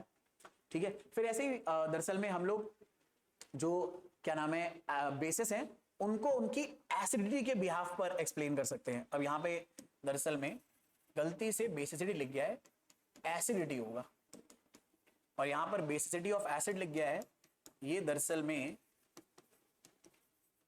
एसिडिटी ऑफ बेस होगा। हेडिंग गलत पड़ गई थी, बाकी डेफिनेशन सही, डेफिनेशन में भी थोड़ा करेक्शन करना पड़ेगा। The number of hydroxide ion, शायद वहीं से कॉपी पेस्ट करा है एसिड वाले से, तो मैं इसको करेक्ट करना भूल गया। तो एसिडिटी ऑफ बेस क्या होता है? The number of hydroxide ion which can be produced by ionization of 1 unit of base। हे भगवान, इतना करेक्शन करना पड़ गया, कर लो कोई बात नहीं। ठीक है, क्या हो गया, गलती से पूरा कॉपी मार दिया तो गड़बड़ होगी। ये हटा दो, ये हट जाएगा, ऐसे ये हट जाएगा, हाइड्रोक्साइड यूज करने ये हट जाएगा, ये आ जाएगा, और बेस से बनेगा। ठीक है, तो एसिडिटी ऑफ बेस क्या होता है? तो नंबर ऑफ हाइड्रोक्साइड आयन जो कि बेस की एक यूनिट से प्रोड्यूस हो सकते हैं उसे हम बेसिडिटी बुलाएंगे, और ये क्या क्या उसे हम एसिडिटी बुलाएंगे। तो हमारे जो क्या नाम है बेस है वो मोनो एसिडिक हो सकता है, डाई एसिडिक हो सकता है, या ट्राई एसिडिक हो सकता है। मोनो एसिडिक में क्या होगा, जो एक यूनिट ऑफ बेस एक ही हाइड्रोक्साइड आयन प्रोड्यूस करे, जैसे NaOH हो गया, KOH हो गया, ठीक है, ये सब क्या कर सकते हैं, एक ही OH आयन प्रोड्यूस कर सकते हैं, तो ये मोनो एसिडिक बेस हो गए। डाई एसिडिक में क्या होगा, तो हमारा बेस का एक यूनिट दो OH माइनस प्रोड्यूस करेगा, जैसे कैल्शियम हाइड्रोक्साइड में दो OH माइनस आयन प्रोड्यूस करने की कैपेबिलिटी है। ऐसे ही MgOH होल ट्वाइस में, मिल्क ऑफ मैग्नीशियम में भी दो OH आयन प्रोड्यूस करने की कैपेबिलिटी है वाटर के अंदर। तो इनकी एसिडिटी कितनी हो जाएगी, 2 हो जाएगी।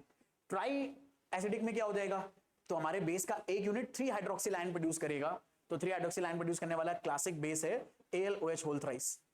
अच्छा, अब यहां पर एक काम की बात बताऊं, जब कभी भी हम बेस को पानी में डालेंगे तो ये हमेशा अपने अंदर जितने OH आयन रखता है वो सारे एक ही बार में हमें अलग करके दे देगा। तो कहने का मतलब यह है, अगर कोई ट्राई एसिडिक बेस है, यानी उस बेस के फॉर्मूले में 3 OH आ रहे हैं, पानी में डालोगे तो तीनों एक साथ निकल जाएंगे। जैसा कि एसिड में हो रहा था, कभी एक निकल रहा था, कभी 2, कभी 3, H3PO4 में ऐसा कुछ नहीं होगा यहां पर। तो ट्राई एसिडिक बेस अगर है तो वो हमेशा ट्राई एसिडिक ही रहेगा, तीनों यूनिट एक साथ छोड़ेगा। ऐसे ही डाई एसिडिक में हमेशा दोनों यूनिट एक साथ छोड़ेंगी। एसिड है जो थोड़ा नखरा करता है, ठीक है, हमने एसिड के साथ कहानी पढ़ी थी ना ये वाली, कि कभी कभी एसिड का, जैसे डाइबेसिक एसिड हम लोगों ने लिया था H2SO4, कभी वो एक H3+ निकालेगा, कभी दोनों निकाल देगा, तो उसकी बेसिसिटी रिएक्शन के अकॉर्डिंग अलग अलग हो सकती है। लेकिन बेसिस में चिंता मत करो, ऐसा नहीं होता। किसी भी कंपाउंड के फॉर्मूले में, किसी भी बेस के फॉर्मूले में जितने OH आयन आए हैं, पानी में डालने पर उतने ही OH आयन निकल आएंगे। तो केमिकल फॉर्मूले को देख के बता सकते हो कि उसकी एसिडिटी कितनी है। अगर बेस के फॉर्मूले में 2 OH आयन आ रहे हैं, इसकी एसिडिटी 2 हो जाएगी। बेस के फॉर्मूले में 1 OH आयन आ रहा है, इसकी बेसिसिटी 1 हो जाएगी। और बेस के फॉर्मूले में अगर 3 OH आयन आ रहे हैं तो बेसिसिटी 3 हो जाएगी, ट्राई एसिडिक बेस हो जाएगा। तो बेस में इतना लोड नहीं लेना, बेस थोड़े अच्छे होते हैं भाई, एसिड है जिनको पता नहीं कितने नखरे सवार है। बाकी कॉन्सेंट्रेशन के बिहाफ पर अगर बोले तो कॉन्सेंट्रेटेड बेस हो जाएंगे जिनमें बेस वाटर के अंदर बेस की अमाउंट ज्यादा होगा, और वीक या डाइल्यूट बेस हो जाएंगे, या डाइल्यूट एल्कली हो जाएंगी। इनमें जो हमारे पास पानी वाटर के अंदर क्या नाम है बेस की क्वांटिटी है, हाइड्रोक्साइड आयन का कॉन्सेंट्रेशन है, वो थोड़ा सा कम है, वही हो जाएगा। डाइल्यूट और एसिड की तो कहानी, डाइल्यूट स्ट्रॉन्ग की कहानी में पता है। बाकी बेसिस के प्रिपरेशन के बारे में अगर बात करें तो बेसिस को हम प्रिपेयर कैसे कर सकते हैं, सबसे पहला मेथड है मेटल को ऑक्सीजन के साथ बर्न कर दो, क्योंकि हमें पता है मेटल ऑक्साइड बेसिक होते हैं। तो आपने मैग्नीशियम को ऑक्सीजन के साथ बर्न करा, मैग्नीशियम ऑक्साइड बन गया। आपने सोडियम को ऑक्सीजन के साथ बर्न करा, बैलेंस करके अगर करोगे तो सोडियम ऑक्साइड बन जाएगा, Na2O बनेगा। एक मिनट, तो Na2O बनेगा, यहां पर हाफ लेना पड़ेगा, 4 से मल्टीप्लाई करना पड़ेगा, फिर तो ये आएगा, ठीक है। तो कभी भी आपने मेटल को सीधे ऑक्सीजन के साथ बर्न करा, वो भी ऐसे मेटल जो बहुत ज्यादा रिएक्टिव है, तो हमें मेटल का ऑक्साइड मिल जाएगा। और मेटल ऑक्साइड कैसे होते हैं, बेसिक नेचर में होते हैं, तो इस तरह से हम बेसिक ऑक्साइड्स बना सकते हैं। दूसरा, सीधे आप मेटल की रिएक्शन वाटर से करा दो, तो जो रिएक्टिव मेटल होते हैं वो वाटर के साथ रिएक्शन करके अपने एल्कली में कन्वर्ट हो जाते हैं, साथ में हाइड्रोजन गैस लिबरेट करते हैं। जैसे सोडियम वाटर के साथ रिएक्शन करके NaOH बना रहा है, हाइड्रोजन गैस लिबरेट कर रहा है। ऐसे ही पोटेशियम भी कर सकता है कि पोटेशियम को भी वाटर के साथ अगर डालोगे तो पोटेशियम हाइड्रोक्साइड बनेगा, हाइड्रोजन गैस बनेगा। और इस प्रोसेस में ना बहुत एक्सट्रीम हीट रिलीज होती है, बहुत एक्सट्रीम हीट रिलीज होती है, ठीक है। इसीलिए सोडियम को कभी भी एटमॉस्फेयर में ओपन नहीं रखा छोड़ा जाता, क्योंकि एटमॉस्फेयर में जो मॉइस्चर है वो सोडियम के साथ रिएक्शन करके एक तो ये NaOH और हाइड्रोजन बनाएगा, और साथ में बहुत सारी इनॉर्मस हीट रिलीज होगी, तो सोडियम हमारा बर्न करने लग सकता है, जिस जगह पे रखा है वो बर्न करने लग सकता है। और इसलिए बोला जाता है कि सोडियम को एक तो आप ओपन एटमॉस्फेयर में मत रखो, और दूसरा कभी अपने बेयर हैंड से मत पकड़ो, क्योंकि हमारे हाथों में बहुत सारा मॉइस्चर है। सोडियम अगर अपने हाथ में पकड़ लिया तो हमारे हाथ के मॉइस्चर से सोडियम रिएक्शन करेगा और बहुत एक्सट्रीम हीट निकालेगा, आपका हाथ जल सकता है। तो इसीलिए सोडियम को लैब में जब भी रखा जाता है, केरोसिन ऑयल में रखा जाता है, ताकि एटमॉस्फेयर के कांटेक्ट में ना आए। और एडवाइस करा जाता है हमेशा आप इसको टोंग्स की हेल्प से पकड़ो, बेयर हैंड से कभी मत पकड़ो, ठीक है। तो इस तरह से हम लोग बहुत रिएक्टिव मेटल को दरअसल में बेस के साथ वाटर के साथ ट्रीट करके क्या बना सकते हैं, हाइड्रोक्साइड और हाइड्रोजन, साथ में हीट रिलीज होगी, तो ये जो हाइड्रोक्साइड है ये बेस हो जाएंगे। अब नॉर्मली जो रिएक्टिव मेटल है वो ठंडे पानी से भी रिएक्शन कर लेते हैं, पर जो बहुत कम रिएक्टिव मेटल है जैसे मैग्नीशियम हो गया, कैल्शियम हो गया, तो इनको हाइड्रोक्साइड बनाने के लिए स्टीम चाहिए होता है। तो अगर यही रिएक्शन मैग्नीशियम वाली करोगे, मान लो मैग्नीशियम से आपने रिएक्शन कराई, तो मैग्नीशियम वाटर से रिएक्शन करके हाइड्रोक्साइड बनाएगा, ठीक है। लेकिन यहां पर हमें ये वाटर स्टीम या हॉट वाटर इस्तेमाल करना पड़ेगा, कोल्ड वाटर के साथ ये रिएक्शन नहीं हो पाती है। तो ऐसा नहीं है कि आप मेटल्स की बस वाटर से रिएक्शन कर दो काम चल जाएगा, कई बार वाटर का टेम्परेचर बढ़ाना पड़ता है, और जब वाटर का टेम्परेचर बढ़ाओगे तो या तो वो स्टीम में कन्वर्ट हो जाएगा, इसलिए बात यहां पर मेंशन है कि हम स्टीम के साथ ये रिएक्शन करा सकते हैं। बाकी जो हमारे मेटल ऑक्साइड्स हैं वो दरअसल में कैसे होते हैं, बेसिक होते हैं, तो जैसे उन्हें पानी में डालोगे वो अपने बेस में हाइड्रोक्साइड में कन्वर्ट हो जाएंगे। ये भी एक तरीका होता है दरअसल में बेस को प्रिपेयर करने का। अब अपने सिलेबस में यही रिएक्शन हमारे लिए इंपॉर्टेंट है, इसी को अपन याद रखेंगे कि सोडियम ऑक्साइड जो कि बेस है वाटर में डाला NaOH में कन्वर्ट हो गया। ऐसे ही डबल डिकम्पोजिशन रिएक्शन भी हम कर सकते हैं। तो FeCl3 की रिएक्शन अगर हम NaOH से करें, यानी बेस से ही करा रहे हैं, लेकिन हम इसको जब रिएक्ट कराते हैं तो हमें आयरन का बेस मिल जाता है, FeOH होल थ्राइस मिल जाता है और NaCl के साथ बन जाता है। तो आप डबल डिस्प्लेसमेंट रिएक्शन भी बोल सकते हो उसको। आयरन OH के साथ लग गया और NaCl के साथ लग गया। बैलेंस करने के लिए 3 सोडियम लेने पड़े क्योंकि यहाँ 3 क्लोरीन है, तो 3 NaCl मिल गया, साथ में आयरन हाइड्रोक्साइड मिल गया। ऐसे ही हम लोग ऑक्सीजन और मेटल सल्फाइड की रिएक्शन करा के भी नॉन मेटल ऑक्साइड बना सकते हैं जो कि बेसिक होंगे नेचर में। तो मेटल सल्फाइड ऑक्सीजन के साथ रिएक्शन करके खुद अपने ऑक्साइड में कन्वर्ट हो जाते हैं और सल्फाइड ऑक्साइड गैस लिबरेट कर लेते हैं। तो इस तरह से हम लोगों ने मेटल ऑक्साइड बना लिया जो कि बेस की तरह बिहेव करेगा। अपने सिलेबस में ये वाली रिएक्शन इंपॉर्टेंट है, अपन इसी को ध्यान में रखते हुए चलेंगे।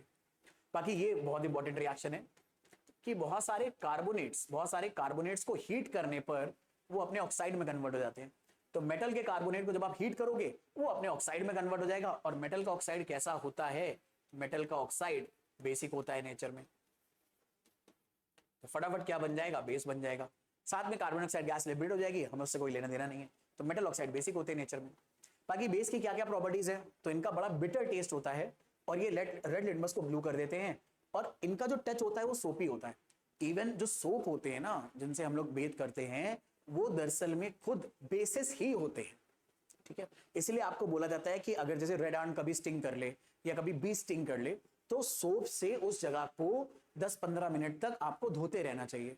क्यों? क्योंकि जो आपको स्टिंग की वजह से पेन हो रहा है वो आपके बॉडी में गए हुए एसिड की वजह से हो रहा है, और एसिड को न्यूट्रलाइज कौन करेगा, बेस। और सोप क्या है, बेस। तो सोप से अगर आप उसे अच्छी देर तक रब करोगे इसीलिए वो आपके एसिड को न्यूट्रलाइज कर देगा और आपको थोड़ा रिलीफ मिल जाएगा, थोड़ा क्या काफी रिलीफ मिल जाएगा। अच्छा, ये भी स्ट्रॉन्ग इलेक्ट्रोलाइट्स होते हैं। रीजन वही, बेस को वाटर में डालने पर अपने आयंस में टूट जाते हैं, और आयंस अगर पानी के अंदर प्रेजेंट है तो वो इलेक्ट्रिसिटी को बड़े आराम से कंडक्ट करेंगे। और ये भी थोड़ा बहुत कोरोसिव नेचर शो करते हैं स्किन के ऊपर। अगर स्ट्रॉन्ग बेस है, माइल्ड बेस नहीं करेगा, स्ट्रॉन्ग बेस कर सकता है, वो भी कोरोसिव होता है। रीजन मैंने बताया, बेस की बहुत सारी रिएक्शंस में हीट रिलीज वगैरह होती है और वो हमें हार्म कॉज कर सकती है, ठीक है। बाकी बेस की प्रॉपर्टीज के बारे में अगर बात करें तो बेस नॉन मेटल ऑक्साइड जो कि एसिडिक होते हैं, तो यार हमें एक बात याद रखनी है, बेस कभी भी एसिड से अगर रिएक्शन करेगा तो सॉल्ट और वाटर बनेगा। वही रिएक्शन हो रही है यहाँ पे। जो कार्बन डाइऑक्साइड है वो एसिडिक होता है, नॉन मेटल ऑक्साइड एसिडिक होते हैं। तो हम लोगों ने कार्बन डाइऑक्साइड की रिएक्शन जब बेस से करी, सॉल्ट बना, तो सोडियम कन्वर्ट हो गया कार्बोनेट में, साथ में वाटर बन गया। तो ये बड़ी रिएक्शन सिंपल है। दूसरा, अगर बेस की रिएक्शन एसिड से करा दें तो वही सॉल्ट एंड वाटर बनेगा, न्यूट्रलाइजेशन रिएक्शन है। ये तो हम ऑलरेडी पढ़ चुके हैं कि बेस कभी भी अगर एसिड से रिएक्शन करेगा तो सॉल्ट और वाटर बनेगा। पर यहां पर ध्यान किस बारे में रखना है कि जब सॉल्ट और वाटर का फॉर्मूला लिखे अपन, तो वाटर का फॉर्मूला तो पता है H2O है। सॉल्ट का फॉर्मूला लिखते टाइम क्या करेंगे, बेस से हम लेंगे मेटल वाला पार्ट और एसिड से लेंगे एनायन, और सॉल्ट का फॉर्मूला बनाने के लिए इनके आयंस के चार्ज के नंबर इंटरचेंज कर देंगे, तो बन गया कैल्शियम क्लोराइड। अब ऐसा मत करना यहां पर एक कैल्शियम यहाँ एक Cl है तो आप यहां CaCl लिख दो, CaCl2 आएगा, क्योंकि कैल्शियम क्लोराइड का फॉर्मूला आपको अलग से बना के टेस्ट करना पड़ेगा। और मेरे ये बताने के बावजूद भी अगर तुम अपने टेस्ट में गलत कराए तो भाई चुल्लू भर पानी लेना और डूब मरना उसमें, क्या करोगे यार। बताने के बाद भी अगर तुम गलतियां करोगे तो कैसे काम चलेगा यार। इतना तो अटेंशन दो कि बताने के बाद चीजें इंप्रोवाइज करो। चले आगे आ जाओ। फिर मेटालिक सॉल्ट के साथ कैसे रिएक्शन करेंगे ये, तो जैसे कॉपर सल्फेट है और यहां पर हमने बेस ले लिया NH4OH, तो दरअसल में यहां पर एक तरह से डबल डिस्प्लेसमेंट रिएक्शन हो जाती है। अमोनियम सल्फेट के साथ रिएक्शन कर लेगा और कॉपर हाइड्रोक्साइड के साथ, तो बन गया कॉपर हाइड्रोक्साइड और अमोनियम सल्फेट। और अमोनियम सल्फेट का फॉर्मूला भी कैसे लिखना, आयंस को एक्सचेंज करके। अमोनियम आयन का हमने अभी फॉर्मूला पढ़ा, NH4+1 होता है, और कॉपर सल्फेट में जो सल्फेट है वो 2- होता है। अगर इन दोनों को जोड़ना है तो 2 इधर आएगा, 1 इधर आएगा। तो NH4 के फॉर्मूले में अगर ट्वाइस लगाना है तो क्योंकि यहाँ ऑलरेडी 4 आ रहा है तो ट्वाइस लगाने के लिए इसमें होल ट्वाइस लिखोगे, साथ में क्या लिख दोगे, सल्फेट के नीचे 1 आ रहा है, 1 लिखने की जरूरत नहीं है, और 1 लिखने की जरूरत नहीं है, तो आप ब्रैकेट नहीं भी लगाओगे तो भी चलेगा, ब्रैकेट लगा दोगे तो भी चलेगा। बाकी कॉपर हाइड्रोक्साइड बनाना है तो कॉपर का फॉर्मूला Cu2+, हाइड्रोक्साइड का OH1-, 1 इधर जाएगा 2 इधर जाएगा, 1 को लिखते नहीं है तो OH के नीचे 2 आ रहा है, तो कॉपर हाइड्रोक्साइड का फॉर्मूला ये बन गया। ठीक है, तो डबल स्पिरिट्स में इंटरेक्शन हो रही है अगर हम लोग मेटालिक सॉल्ट्स के साथ बेसिस को नॉर्मली रिएक्ट करा दे। बाकी बेस को हम यूज कहां करते हैं, तो सोडियम हाइड्रोक्साइड सोप्स बनाने में इस्तेमाल होता है, साथ ही साथ पोटेशियम हाइड्रोक्साइड बहुत सारे अलग अलग टाइप के यूजफुल सॉल्ट्स बनाने में इस्तेमाल होता है, मैग्नीशिया रिफ्रैक्टरी ब्रिक्स बनाने में इस्तेमाल होता है, या फिर एंटासिड की तरह इस्तेमाल होता है मैग्नीशियम हाइड्रोक्साइड, जिसे मिल्क ऑफ मैग्नीशिया बुलाते हैं। एंटासिड मतलब ऐसे सब्सटेंसेस जिनकी एसिड के साथ एंटी है, मतलब एसिड को खत्म करते हैं स्टमक के अंदर, तो एसिडिटी को डिस्ट्रॉय करने के लिए बेस चाहिए, और माइल्ड बेस हमेशा लेंगे मैग्नीशियम हाइड्रोक्साइड। बाकी अब कहानी आ जाती है सॉल्ट्स के ऊपर, तो अपने सिलेबस में कुछ सर्टेन टाइप के सॉल्ट्स है जिनके बारे में अपने को बात करनी है, बस अब थोड़ी देर का टॉपिक और है, कहानी खत्म, पैसा हजम। ठीक है, तो सॉल्ट्स क्या होते हैं, तो सॉल्ट्स दरअसल में ऐसे कंपाउंड्स होते हैं जो कि एसिड और बेस के या तो पार्शियल न्यूट्रलाइजेशन या कंप्लीट न्यूट्रलाइजेशन से बनते हैं। ठीक है, सिंपल सी बात, और कुछ नहीं है। तो कोई भी सॉल्ट अगर हमें बनाना है तो हम बेसिकली में एसिड और बेस का न्यूट्रलाइजेशन करेंगे। अब ये न्यूट्रलाइजेशन या तो पार्शियल हो जाता है या फिर क्या हो जाता है, कंप्लीट हो जाता है। कहने का मतलब क्या है, समझाओ तो, एग्जांपल तो दो। ठीक है, देता हूं भाई, समझो। जैसे मान लो हमने NaOH लिया और इसकी रिएक्शन HCl से करी, तो यहां कंप्लीट न्यूट्रलाइजेशन होता है। जितना अगर आपने HCl और NaOH बराबर बराबर क्वांटिटी में लिए तो इनका कंप्लीट न्यूट्रलाइजेशन होगा, और कंप्लीट न्यूट्रलाइजेशन में NaOH के सारे OH HCl के सारे हाइड्रोजन के साथ वाटर बनाकर अलग हो जाएंगे, और सोडियम क्लोरीन के साथ सॉल्ट बना लेगा। और सोडियम क्लोरीन का सॉल्ट अगर बनाना है तो फॉर्मूला लिखने की हैबिट डाल लो कि इनके आयंस के अलग अलग फॉर्मूले के चार्जेस को इंटरचेंज करके फॉर्मूला बनाओ सॉल्ट का, तो ये बन जाएगा।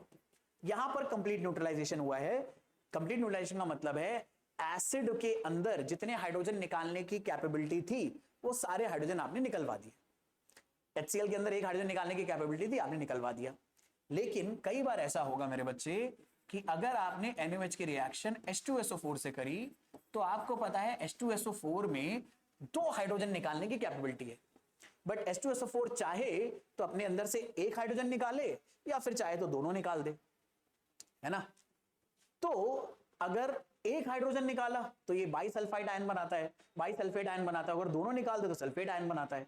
तो अगर मान लो NaOH H2SO4 से रिएक्शन करे और बस पार्शियल न्यूट्रलाइजेशन करे, तो पार्शियल न्यूट्रलाइजेशन का मतलब है जो H2SO4 के दोनों हाइड्रोजन थे उनमें से बस एक हाइड्रोजन निकलेगा और दूसरा हाइड्रोजन सल्फेट के साथ जुड़ा रहेगा और बाइसल्फेट आयन बन जाएगा या हाइड्रोजन सल्फेट आयन बन जाएगा। यानी अगर यहां पर पार्शियल न्यूट्रलाइजेशन हुआ तो हमें सल्फेट आयन के साथ सॉल्ट नहीं मिलेगा, बाइसल्फेट के साथ मिलेगा। और अगर बाइसल्फेट के साथ मिला तो उसका फॉर्मूला कैसे लिखेंगे, तो हमारा सोडियम किसके साथ कंबाइन होने वाला है, कंबाइन होने वाला है बाइसल्फेट के साथ। तो जब इन नंबर्स को एक्सचेंज करेंगे तो Na के नीचे 1 आएगा, HSO4 के नीचे 1 आएगा, और दोनों के 1 नहीं लिखोगे तो फॉर्मूला आ जाएगा NaHSO4।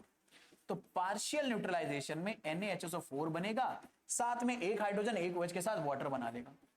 तो पार्शियल न्यूट्रलाइजेशन कब देखने को मिलेगा, मोस्टली तब जब हमारे पास दरअसल में पॉलीबेसिक एसिड है।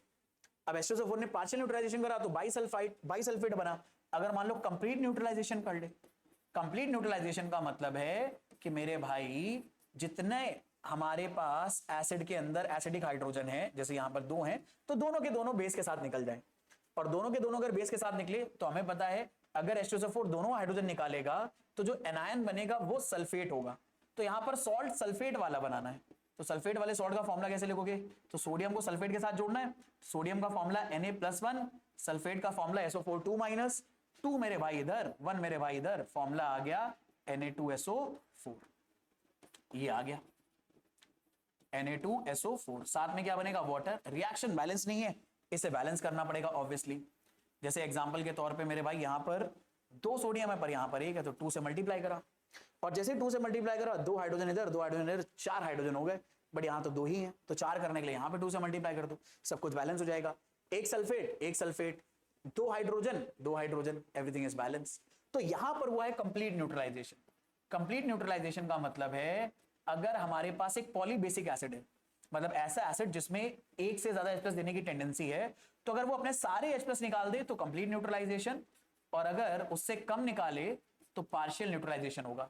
और एक बात बता देता हूं, पार्शियल न्यूट्रलाइजेशन से जो सॉल्ट बनते हैं, ये सॉल्ट दरअसल में कई बार एसिडिक नेचर के सॉल्ट होते हैं, क्योंकि अभी इनमें एक और H देने की टेंडेंसी है ना, तो उसको पानी में डालोगे तो कई बार ये एसिडिक बिहेवियर शो करने लगते हैं। तो हाँ भाई, सॉल्ट भी एसिडिक बिहेवियर शो कर सकते हैं या बेसिक बिहेवियर शो कर सकते हैं, डिपेंड अपॉन हम लोगों ने किस तरह का न्यूट्रलाइजेशन उसमें परफॉर्म करा है।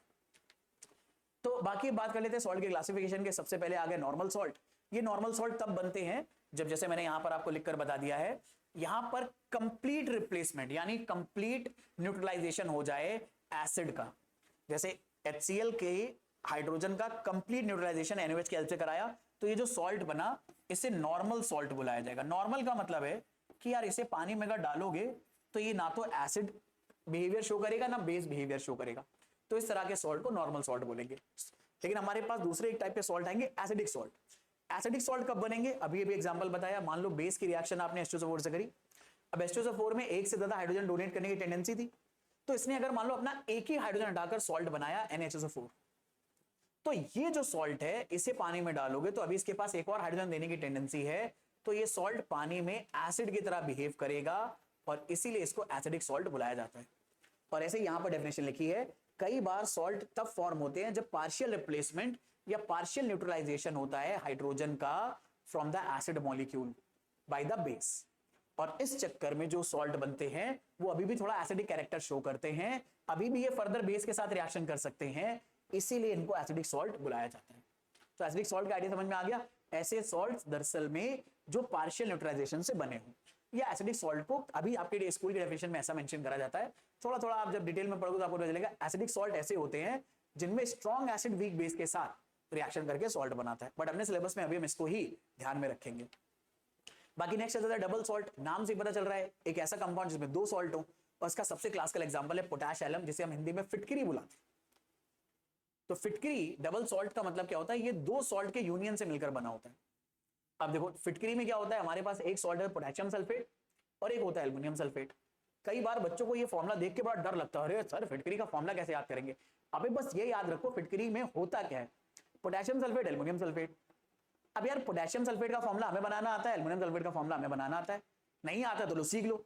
मान लो पोटेशियम सल्फेट बनाना है, पोटेशियम का फॉर्मूला K+, सल्फेट का फॉर्मूला SO4 नंबर एक्सचेंज कर दो तो फॉर्मूला आ जाएगा K2SO4, बन गया।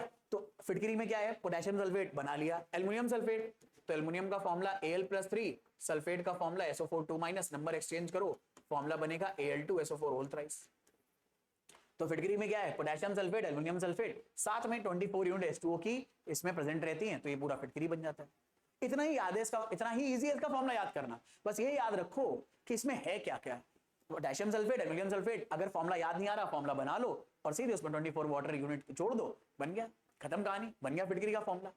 तो क्योंकि इसमें दो सॉल्ट है, पोटेशियम का सल्फेट एल्युमिनियम का सल्फेट, इसलिए इसको डबल सॉल्ट बुलाते हैं। फिर एक आता है मेरे बच्चे मिक्स सॉल्ट। मिक्स सॉल्ट में एक ही सॉल्ट होता है लेकिन उसमें मेटल दो प्रेजेंट होते हैं, जैसे पोटेशियम सोडियम कार्बोनेट। तो इसमें एक ही सॉल्ट में पोटेशियम और कैल्शियम और पोटेशियम और सोडियम दोनों एक साथ प्रेजेंट है, तो इसे मिक्स सॉल्ट बोलेंगे, क्योंकि ये दो अलग अलग बेसिस के सेम एसिड के साथ रिएक्शन से शायद बना होगा या मिक्स होकर बना होगा, दैट इज वाई से बुलाते हैं मिक्स सॉल्ट। नेक्स्ट आते हैं कॉम्प्लेक्स सॉल्ट। कॉम्प्लेक्स सॉल्ट में क्या होता है, हमारे पास एक ऐसा एनायन होता है जो कि कॉम्प्लेक्स है। कॉम्प्लेक्स एनायन का मतलब क्या, जब कभी भी किसी कंपाउंड के फॉर्मूले में इस तरह के डब्बे के अंदर कोई केमिकल फॉर्मूला लिखा हो, तो ये जो आयन होता है जो इस तरह के डब्बे के अंदर स्क्वायर ब्रैकेट के अंदर लिखा होता है, इन्हें बुलाते हैं कॉम्प्लेक्स आयन। क्योंकि कॉम्प्लेक्स आयन में, कॉम्प्लेक्स आयन की पहचान क्या होती है, उसमें मेटल के साथ कोई ना कोई और दूसरा स्पीशीज जरूर प्रेजेंट होगा, और अगर उस पूरे के ऊपर चार्ज है तो इसको हम कॉम्प्लेक्स आयन बुलाएंगे। तो कॉम्प्लेक्स सॉल्ट ऐसे सॉल्ट होते हैं जो कि दरअसल में डिसोसिएशन करने पर हमें एक सिंपल आयन देते हैं और दूसरा कॉम्प्लेक्स आयन देते हैं। और कॉम्प्लेक्स आयन की पहचान होती है, उसमें पहली बात तो स्क्वायर ब्रैकेट के अंदर लिखा होगा, और कॉम्प्लेक्स आयन के अंदर हमेशा मेटल किसी और नॉन मेटल वाली चीज के साथ जुड़ा होगा। जैसे सिल्वर CN के साथ साइनाइड के साथ जुड़ा है, हो सकता है सिल्वर क्लोराइड के साथ जुड़ा हो सकता है आयरन नाइट्रेट के साथ जुड़ा हो। ऐसे बहुत सारे हमारे पास कॉम्प्लेक्स आयन हो सकते हैं, और उनकी सबसे इजी पहचान होती है स्क्वायर ब्रैकेट के अंदर वो लिखकर आपको दिए जाते हैं। जैसे एग्जांपल के तौर पे अगर मैं कह दूं K4FeCN होल 6 हमारे पास एक कंपाउंड है, क्या ये कॉम्प्लेक्स सॉल्ट है? हाँ, ये कॉम्प्लेक्स सॉल्ट है। कैसे पता? स्क्वायर ब्रैकेट के अंदर अगर कोई भी आयन हमें मेंशन करके देखा है एनायन, तो इसका मतलब ये कॉम्प्लेक्स सॉल्ट है। जैसे इसे आप पानी में डालोगे हमें एक तो सिंपल आयन मिलेगा K+ और एक ये पूरा कॉम्प्लेक्स आयन मिलेगा। और कॉम्प्लेक्स आयन का मतलब होता है एक ऐसा आयन जिसमें मेटल के साथ कोई नॉन मेटल वाले पार्ट्स आपस में जुड़े हों। आप सीनियर क्लासेस में पढ़ोगे, इन्हें लिगेंड्स बुलाया जाता है। अभी जाने की जरूरत नहीं है, अभी बस याद रखो अगर मेटल के साथ कोई नॉन मेटल वाले पार्ट्स जुड़े हैं और स्क्वायर ब्रैकेट के अंदर पूरा एनायन बना है, तो ऐसे एनायंस को अपन कॉम्प्लेक्स आयन बुलाएंगे। और कॉम्प्लेक्स आयन जिन सॉल्ट्स के अंदर प्रेजेंट होते हैं इन्हें कॉम्प्लेक्स सॉल्ट बुलाया जाता है।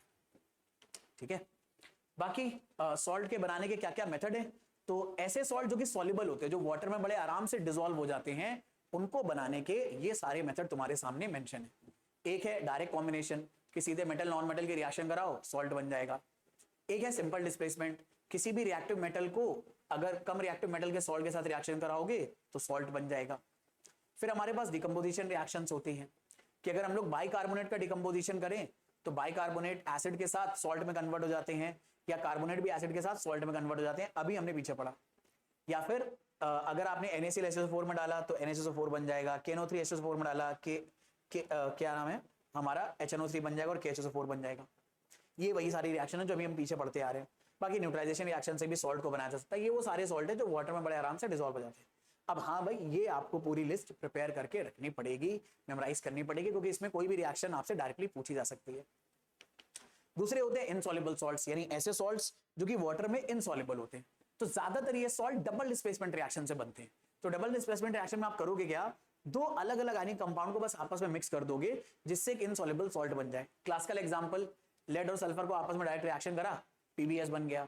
या फिर सल्फर ऑक्साइड को कैल्शियम ऑक्साइड के साथ ट्रीट करा, कैल्शियम सल्फाइड बन गया, इनसॉल्युबल सॉल्ट है। डबल डिस्प्लेसमेंट रिएक्शन करी, बेरियम क्लोराइड की रिएक्शन HCl से करी, तो बेरियम और सल्फेट कंबाइन होकर बेरियम सल्फेट बनाएंगे जो कि प्रेसिपिटेट बनाएगा, और प्रेसिपिटेट के साइन को नीचे एरो के साथ शो करा जाता है। ठीक है, और इस तरह से HCl और साथ में HCl निकलेगा। तो ये सब हमारे प्रेसिपिटेट बन रहे हैं। ये ऐसे कंपाउंड्स हैं जो वाटर में इनसॉल्युबल है, और इनसॉल्युबल सॉल्ट्स को बनाने के ये 3 मेथड अपने सिलेबस में मेंशन है। इन्हें ही आपको अच्छे से मेमोराइज करने की जरूरत है। बाकी अगर कुछ इंपॉर्टेंट सॉल्ट्स हैं जिनके केमिस्ट्री में लैब प्रिपरेशन हमें याद करने की जरूरत है, जो कि अपने सिलेबस में है, उन्हें फटाफट कवर कर लेते हैं। सबसे पहला आता है आयरन 3 क्लोराइड को लैब में बनाने का क्या तरीका है? सीधे आयरन की रिएक्शन क्लोरीन से करो, आयरन क्लोराइड बन जाएगा। रिएक्शन बैलेंस करने के लिए हम लोग यहाँ पर क्या करेंगे, 2 ले लेंगे, यहाँ पर 2 ले लेंगे, तो 6 क्लोरीन हो गए। ये 3 से मल्टीप्लाई करोगे तो बड़ा सिंपल होता है, डायरेक्ट क्लोरीन को आप हीटेड आयरन के ऊपर पास करो, आयरन क्लोराइड बन जाएगा। बहुत सिंपल सी रिएक्शन है। कॉपर 2 सल्फेट बनाना है, तो कॉपर 2 सल्फेट बनाने के बहुत सारे तरीके हैं। आप कॉपर ऑक्साइड जो कि बेसिक ऑक्साइड है, H2SO4 से रिएक्शन करो, कॉपर सल्फेट बन जाएगा। कॉपर हाइड्रोक्साइड जो कि बेस है, H2SO4 से रिएक्शन करो, सॉल्ट वाटर बनेगा, कॉपर सल्फेट बन गया। कॉपर कार्बोनेट के H2SO4 के साथ रिएक्शन करो, वही डबल डिस्प्लेसमेंट टाइप की रिएक्शन होगी, कॉपर सल्फेट बन जाएगा। तो ये सारे कॉपर सल्फेट एनहाइड्रस है, व्हाइट कलर के होते हैं। लेकिन जैसे ही आप इसको मॉइस्चर के कांटेक्ट में लाओगे, पानी के कांटेक्ट में लाओगे, ये पानी को अपने अंदर एब्जॉर्ब कर लेगा और बना लेगा हाइड्रेटेड कॉपर सल्फेट। ये है हाइड्रेटेड कॉपर सल्फेट। क्यों है हाइड्रेटेड? अरे यार पानी इसमें आ गया ना, और नोटिस करना पानी इसके अंदर रिएक्ट नहीं कर रहा है, पानी इसके अंदर प्रेजेंट है बस। होता क्या है, जब कॉपर सल्फेट हम बनाते हैं तो कॉपर सल्फेट में कॉपर आयन और सल्फेट आयन एक दूसरे के अगल बगल इस तरह से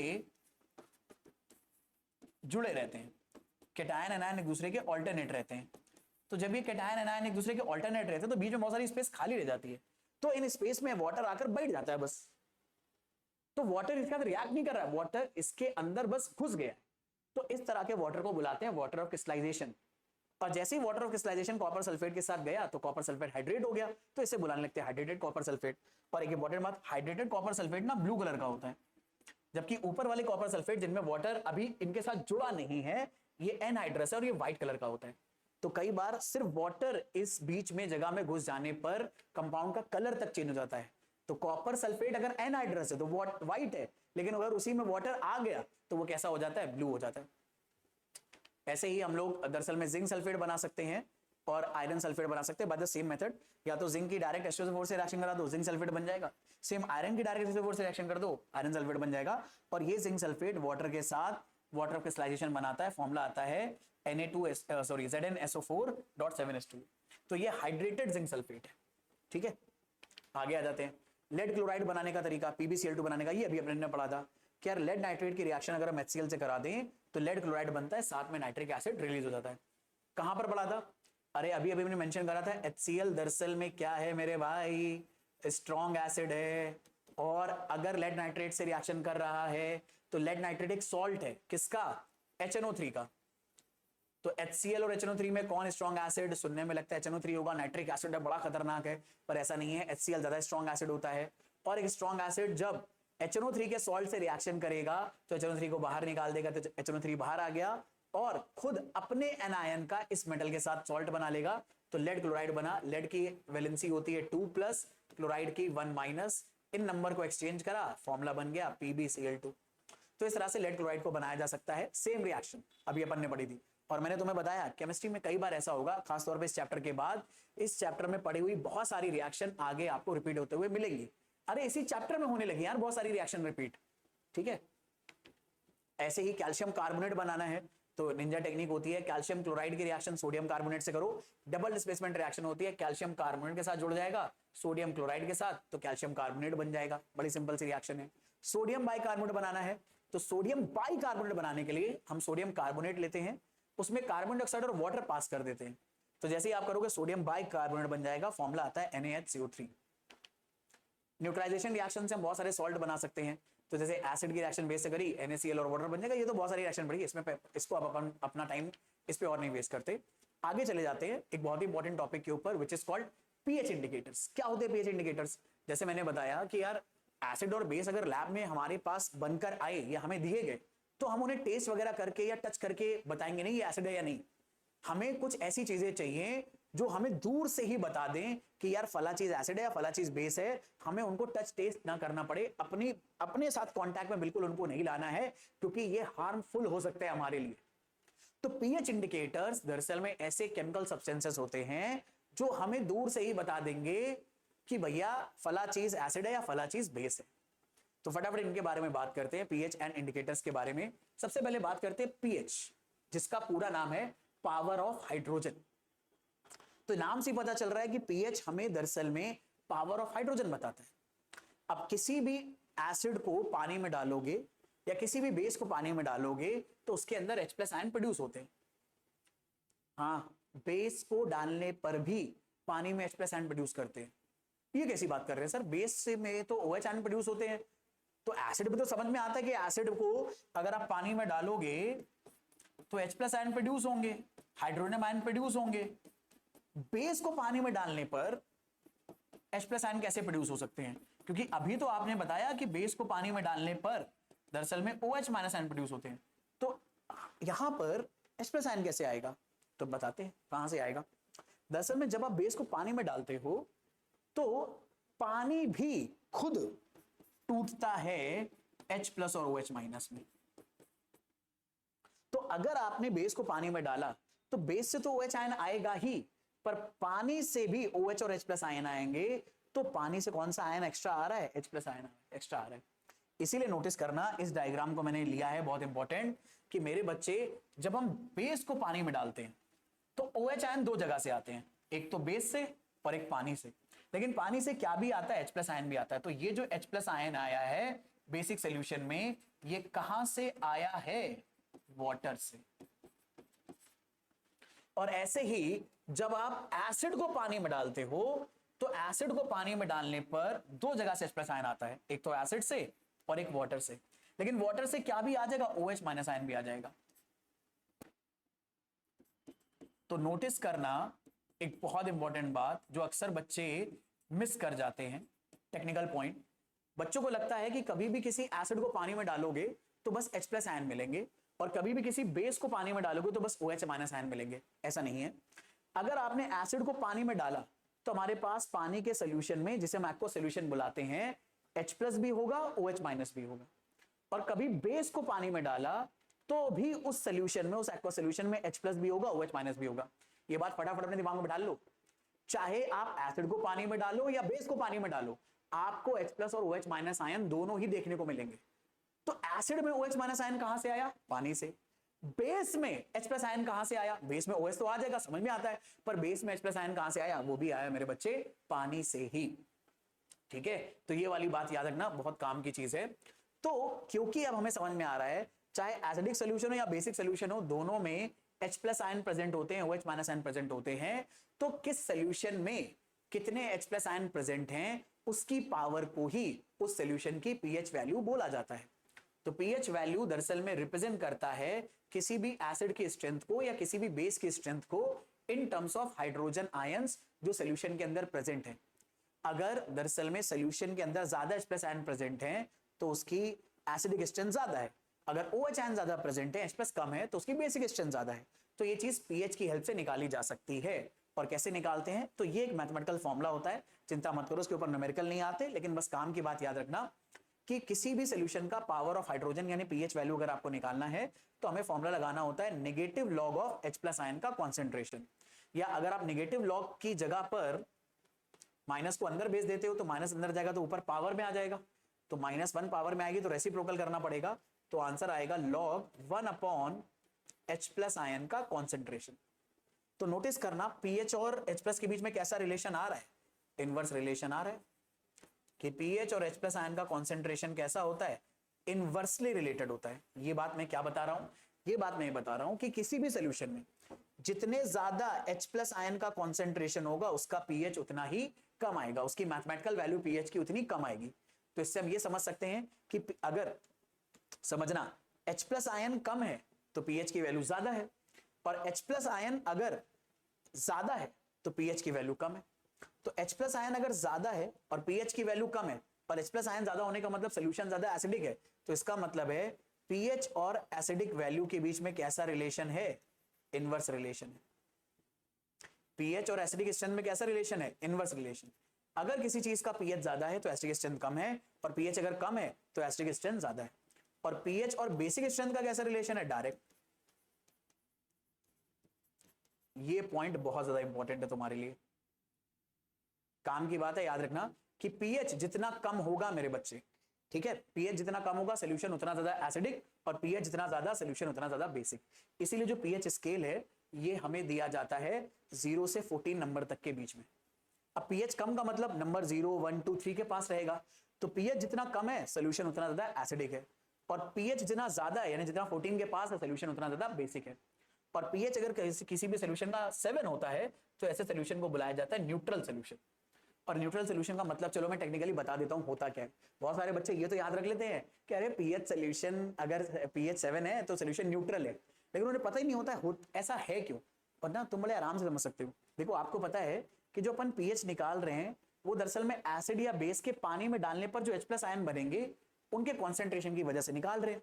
ये पहली बात। दूसरी बात, अब आपको एक और बात पता है जो शायद आपके क्लासमेट्स को ना पता हो, उनको जाकर आप बताकर शो ऑफ कर सकते हो इस चीज का उनके सामने, कि आप उनसे जाके पूछना कि एक बात बता यार, एसिडिक सोल्यूशन है तो एसिड तो पानी में H प्लस आयन प्रोड्यूस करता है, तो क्या उसमें OH आयन होंगे? ठीक है, या फिर क्या बेस जो पानी में OH आयन प्रोड्यूस करता है क्या उसमें H प्लस आयन होंगे? तो मोस्ट प्रॉब्ली आंसर कहेगा नो, लेकिन आप उसे बता सकते हो ऐसा नहीं है। बेस में भी H प्लस आयन होते हैं और एसिड में भी OH माइनस आयन होते हैं, और ये वाटर से आते हैं। ठीक, पहली बात। दूसरी बात, अगर हमने ये बात समझ ली कि चाहे एसिडिक सोल्यूशन हो चाहे बेसिक सोल्यूशन हो, सब में H प्लस और माइनस आयन होंगे, तो pH 7 न्यूट्रल इसलिए बोला जाता है क्योंकि उस सिचुएशन में सोल्यूशन में जितने H प्लस होंगे उतने ही OH माइनस होंगे। जैसे यहां पर OH ज्यादा है H प्लस कम है, यहां पे H प्लस ज्यादा है OH कम है, तो H प्लस ज्यादा सोल्यूशन एसिडिक, OH ज्यादा सोल्यूशन बेसिक। और अगर दोनों बराबर हो जाते, यानी अगर हमारे पास कोई ऐसा सोल्यूशन होता जिसमें 2 H प्लस ही होते और 2 OH माइनस होते, तो अगर H प्लस और OH माइनस का नंबर बराबर आ गया तो ऐसे सोल्यूशन को न्यूट्रल बोला जाता है, और इसका pH क्या आएगा? 7। यानी pH जब 7 होता है तब ऐसा होता है कि जितना सोल्यूशन में H प्लस आयन है उतना ही सोल्यूशन में OH माइनस आयन है। तो अब आपको यार ये भी पता चल गया, अब दोस्तों के सामने आप जाके शो ऑफ मार सकते हो कि दोस्तों को ये तो रटा होगा कि pH 7 है तो सोल्यूशन न्यूट्रल है, लेकिन pH 7 होने पे सोल्यूशन न्यूट्रल कैसे है, ये कैसे पता चलेगा? तो ये इस तरह से पता चलता है कि न्यूट्रल होने का मतलब है उस सोल्यूशन में जितने H प्लस आयन है उतने ही OH माइनस आयन है। तो इसीलिए 7 से कम अगर pH होता है तो H+ का अमाउंट बढ़ेगा, और H+ का अमाउंट बढ़ेगा तो pH घटेगा, इसलिए लोअर pH पे सोल्यूशन और ज्यादा एसिडिक होता चला जाएगा, और हायर pH पे सोल्यूशन और ज्यादा बेसिक होता चला जाता है। तो pH जितना ज्यादा 7 से ज्यादा होता चला जाएगा, सोल्यूशन उतना ज्यादा बेसिक, और pH 7 जितना कम होता चला जाएगा, सोल्यूशन उतना ज्यादा एसिडिक।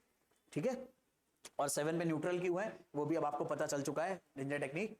चलो अब आगे एक और बात कर लेते हैं। हमें ये तो पता चल गया pH सोल्यूशन के अंदर पावर ऑफ हाइड्रोजन बताता है, ये बता सकता है सोल्यूशन कितना ज्यादा एसिडिक है या सोल्यूशन कितना ज्यादा बेसिक है।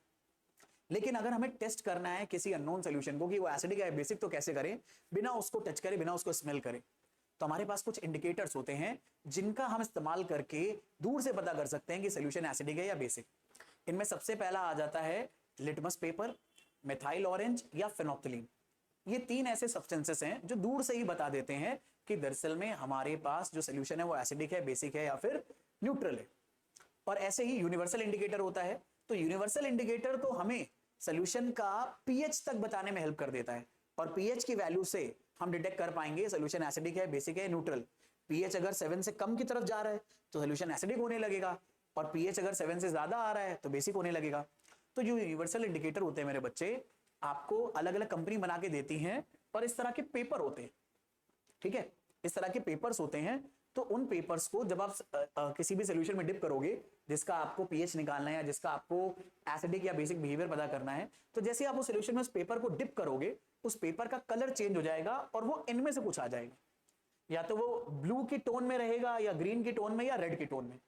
और जिस कंपनी का वो यूनिवर्सल लिटमस पेपर है, वो अलग से इस तरह का कलर चार्ट देते हैं, और कलर चार्ट के अकॉर्डिंग आप कलर को मैच करके पीएच बता सकते हो।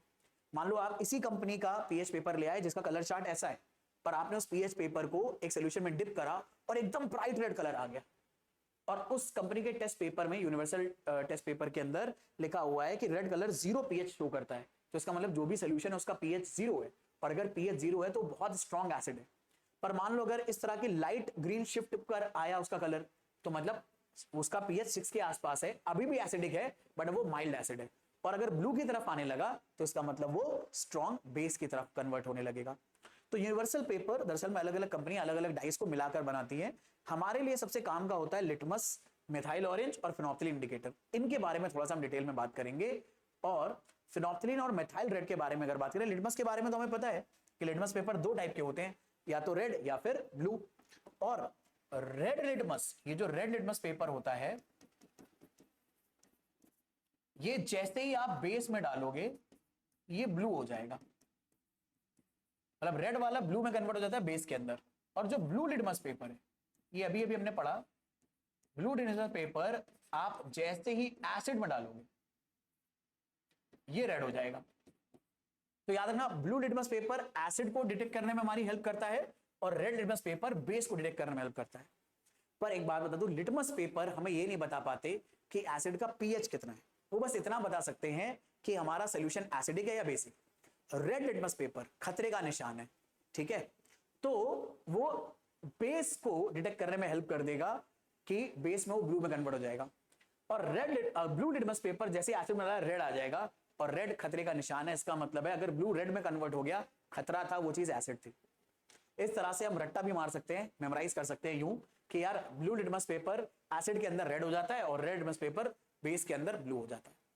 तो लेकिन ब्लू इन दोनों पेपर के साथ दिक्कत क्या है, ये हमें ये तो बता देंगे सोल्यूशन एसिडिक है या बेसिक, पर पीएच नहीं बता पाएंगे। पीएच बताने में कौन हेल्प करेगा? Universal indicator. मैंने आपको बता दिया, वो भी इसी तरह के पेपर होते हैं, कई बार व्हाइट, कई बार क्रीम कलर के, और हर कंपनी का जो अलग अलग चार्ट पेपर होता है अलग अलग होता है, और वो अपने आप जैसे आप सोल्यूशन में डिप करोगे पीएच तक बता देता है, और ये कलर चार्ट आपको देते हैं वो अलग अलग पीएच के लिए। बाकी यार फेनोप्थिलीन और मिथाइल रेड के बारे में अगर बात करें, फेनोप्थिलीन खुद कलरलेस होता है और मिथाइल रेड रेड कलर का होता है। अगर आप फेनोप्थिलीन को किसी भी एसिड के अंदर डालोगे मेरे बच्चे, तो फेनोप्थिलीन कलरलेस रहता है, लेकिन बेस के अंदर ये पिंक हो जाता है। तो मान लो अब मैंने आपको इस तरह से किसी एक टेस्ट ट्यूब के अंदर या कंटेनर के अंदर एक लिक्विड सोल्यूशन दे दिया और कह दिया कि पता करो एसिड या बेस। तो आप, मैंने कहा आप ना तो उसे पियोगे, ना टच करोगे, ना सूंघोगे। तो आप बस मान लो आपके पास फेनोप्थिलीन इंडिकेटर पड़ा है, आपने उसको इसके अंदर डाला। अब अगर ये कलरलेस का कलरलेस रहा तो इसका मतलब ये एसिड था, बट अगर ये पिंक में कन्वर्ट हो गया तो इसका मतलब है जो इसके अंदर कंपोनेंट था वो बेस था। और ऐसे ही मिथाइल रेड, एसिड में डालोगे तो रेड ही रहेगा लेकिन बेस में येलो हो जाएगा।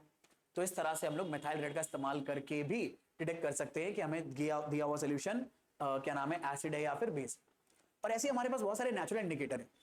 नेचुरल इंडिकेटर मतलब जो हमें नेचर में मिलते हैं, जैसे क्लासिकल एग्जांपल है इसका हल्दी, टर्मरिक।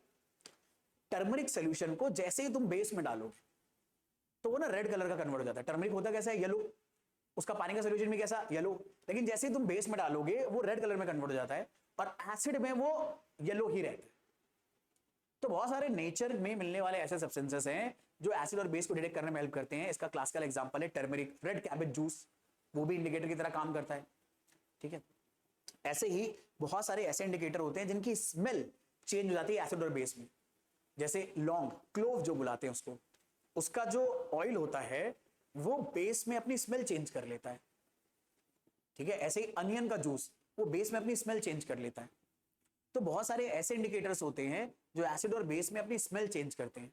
ऐसे इंडिकेटर्स को बुलाया जाता है ओलिफैक्टरी इंडिकेटर्स। यानी आप इनकी स्मेल को एसिड या बेस में अगर थोड़ा सा डालोगे, या एसिड और बेस को थोड़ा सा इसमें डालोगे, स्मेल इनकी चेंज करते हुए फील करोगे आप, और इससे आप डिटेक्ट कर लोगे कि हमें दिया हुआ सब्सटेंस एसिड है या फिर बेस है। और नॉर्मली जितने भी ओलिफैक्टरी इंडिकेटर्स होते हैं ये बेस में अपनी स्मेल चेंज करते हैं, ठीक है। हालांकि आपके सिलेबस के लिए यही इंडिकेटर्स काफी ज्यादा इंपॉर्टेंट है। बाकी इस चैप्टर के कुछ और इंपॉर्टेंट टर्म्स हैं, हियर एंड देयर इसकी डेफिनेशन आती रहती है, तो इनके बारे में भी डिस्कस कर लेते हैं। सबसे पहला आता है वाटर ऑफ क्रिस्टलाइजेशन। ये मैंने अभी अभी आपको बताया कि कई बार जब सॉल्ट हम बनाते हैं तो सॉल्ट में कैटायन एनायंस जब एक दूसरे के अगल बगल पैक होते हैं तो उनके बीच में बहुत सारे गैप्स क्रिएट हो जाते हैं। और अगर उस सॉल्ट के पास कहीं मॉइस्चर आ गया तो मॉइस्चर यानी वाटर के मॉलिक्यूल इन्हीं गैप्स में ट्रैप हो जाते हैं। तो जब वाटर के मॉलिक्यूल इन्हीं गैप्स में ट्रैप हो जाते हैं तो इन ट्रैप हुए वाटर मॉलिक्यूल्स को ही वाटर ऑफ क्रिस्टलाइजेशन बुलाते हैं। शॉर्ट फॉर्म में WOCS लिख सकते हो आप, शॉर्ट फॉर्म में लिखा है। तो वाटर ऑफ क्रिस्टलाइजेशन क्या है, वो अमाउंट ऑफ वाटर मॉलिक्यूल्स जो दरअसल में chemical combination of one molecule of substance में क्रिस्टलाइजेशन के दौरान उसमें डिपॉजिट हो जाते हैं, उसे अपन बुलाते हैं वाटर ऑफ क्रिस्टलाइजेशन। अब वाटर ऑफ क्रिस्टलाइजेशन के बाद जो दरअसल में सॉल्ट बनता है उस सॉल्ट को क्या बुलाते हैं, हाइड्रेटेड सॉल्ट। तो हाइड्रेटेड सॉल्ट क्या है, जिसमें certain number of water molecule water of crystallization के तौर पे प्रेजेंट है, उसे हाइड्रेटेड सॉल्ट बुलाते हैं। जैसे एग्जांपल के तौर पे सोडियम कार्बोनेट में अगर हम लोग 10 यूनिट वाटर को आपस में कंबाइन करके दे दें तो ये अपना क्या हो जाएगा, वॉशिंग सोडा। और इसमें ये जो 10 यूनिट, जब भी वाटर क्रिस्टलाइजेशन पहचानना है तो उसमें सॉल्ट के फॉर्मूले के बगल में डॉट के बाद वाटर लिखा होगा। तो डॉट के बाद अगर वाटर लिखा है तो ये वाटर वाटर क्रिस्टलाइजेशन है, और वाटर क्रिस्टलाइजेशन की वजह से इस पूरे सॉल्ट को हाइड्रेटेड सॉल्ट बुलाएंगे। तो सोडियम कार्बोनेट .10H2 यानी सोडियम कार्बोनेट डेकाहाइड्रेट बुलाते हैं इसको। वॉशिंग सोडा कॉमन नाम है इसका, इसे उस नाम से जानते हैं। कॉपर सल्फेट .5H2O है, तो ये हाइड्रेटेड कॉपर सल्फेट है, इसे ब्लू विट्रोल बुलाते हैं, ठीक है। ऐसे ही आयरन सल्फेट का बनता है FeSO4.7H2, इसे अपन ग्रीन विट्रोल बुलाते हैं। तो ये भी एक तरह का हाइड्रेटेड सॉल्ट है मेरे बच्चे। क्यों? क्योंकि इसमें सॉल्ट के साथ मॉइस्चर भी प्रेजेंट है, वाटर भी प्रेजेंट है, और ये वाटर वाटर क्रिस्टलाइजेशन के फॉर्म में प्रेजेंट है। तो वाटर क्रिस्टलाइजेशन वर्ड याद रखना, हाइड्रेटेड सॉल्ट वर्ड याद रखना बहुत काम का है। और अक्सर याद रखना हाइड्रेटेड सॉल्ट्स का जब वाटर आप रिमूव करोगे तो ये अपना कलर गायब कर देंगे। ग्रीन विट्रोल इसका इसलिए नाम है क्योंकि hydrated iron sulphate green colour का है। अगर आप ये वाटर इसके अंदर से हटा दोगे तो ये वापस से व्हाइट हो जाएगा। ऐसे ही कॉपर सल्फेट .5H2 जिसे हम ब्लू विट्रोल बुला रहे हैं, ये हाइड्रेटेड कॉपर सल्फेट का जो सॉल्ट है ब्लू कलर का है, इसीलिए इसका नाम ब्लू विट्रोल है। लेकिन जैसे ही आप इस वाटर को हटाओगे ये व्हाइट कलर में कन्वर्ट हो जाएगा, ये भी हम आगे देखेंगे भी। बट अभी याद रखना हाइड्रेटेड सॉल्ट का मतलब है सॉल्ट के अंदर वाटर ऑफ क्रिस्टलाइजेशन प्रेजेंट है, और वाटर ऑफ क्रिस्टलाइजेशन का मतलब वो अमाउंट ऑफ वाटर जो दरअसल में सॉल्ट के बीच में जो गैप्स हैं उनके अंदर ट्रैप हो गए, ठीक है। फिर हमारे पास आएंगे एनहाइड्रस सॉल्ट। एनहाइड्रस का मतलब पानी ना हो, तो ऐसे सॉल्ट जिनसे वाटर क्रिस्टलाइजेशन सारा निकाल दोगे उन्हें एनहाइड्रस सॉल्ट बुलाया जाएगा। और अब ये टर्म आता है बहुत इंपॉर्टेंट, इट इज कॉल्ड डेलिक्वेसेंस। बहुत इंपॉर्टेंट टर्म है मेरे बच्चे। क्या होता है डेलिक्वेसेंस? दरअसल में बहुत सारे ऐसे सॉल्ट्स हैं जो वाटर सॉल्युबल होते हैं, यानी आराम से वाटर में डिसॉल्व हो जाते हैं। तो होता क्या है, जब आप इन्हें एटमॉस्फेयर में खुला छोड़ देते हो तो क्योंकि एटमॉस्फेयर में भी बहुत सारा मॉइस्चर है, तो ये एटमॉस्फेयर के मॉइस्चर को एब्जॉर्ब करने लगते हैं और खुद उस मॉइस्चर में डिसॉल्व होने लग जाते हैं।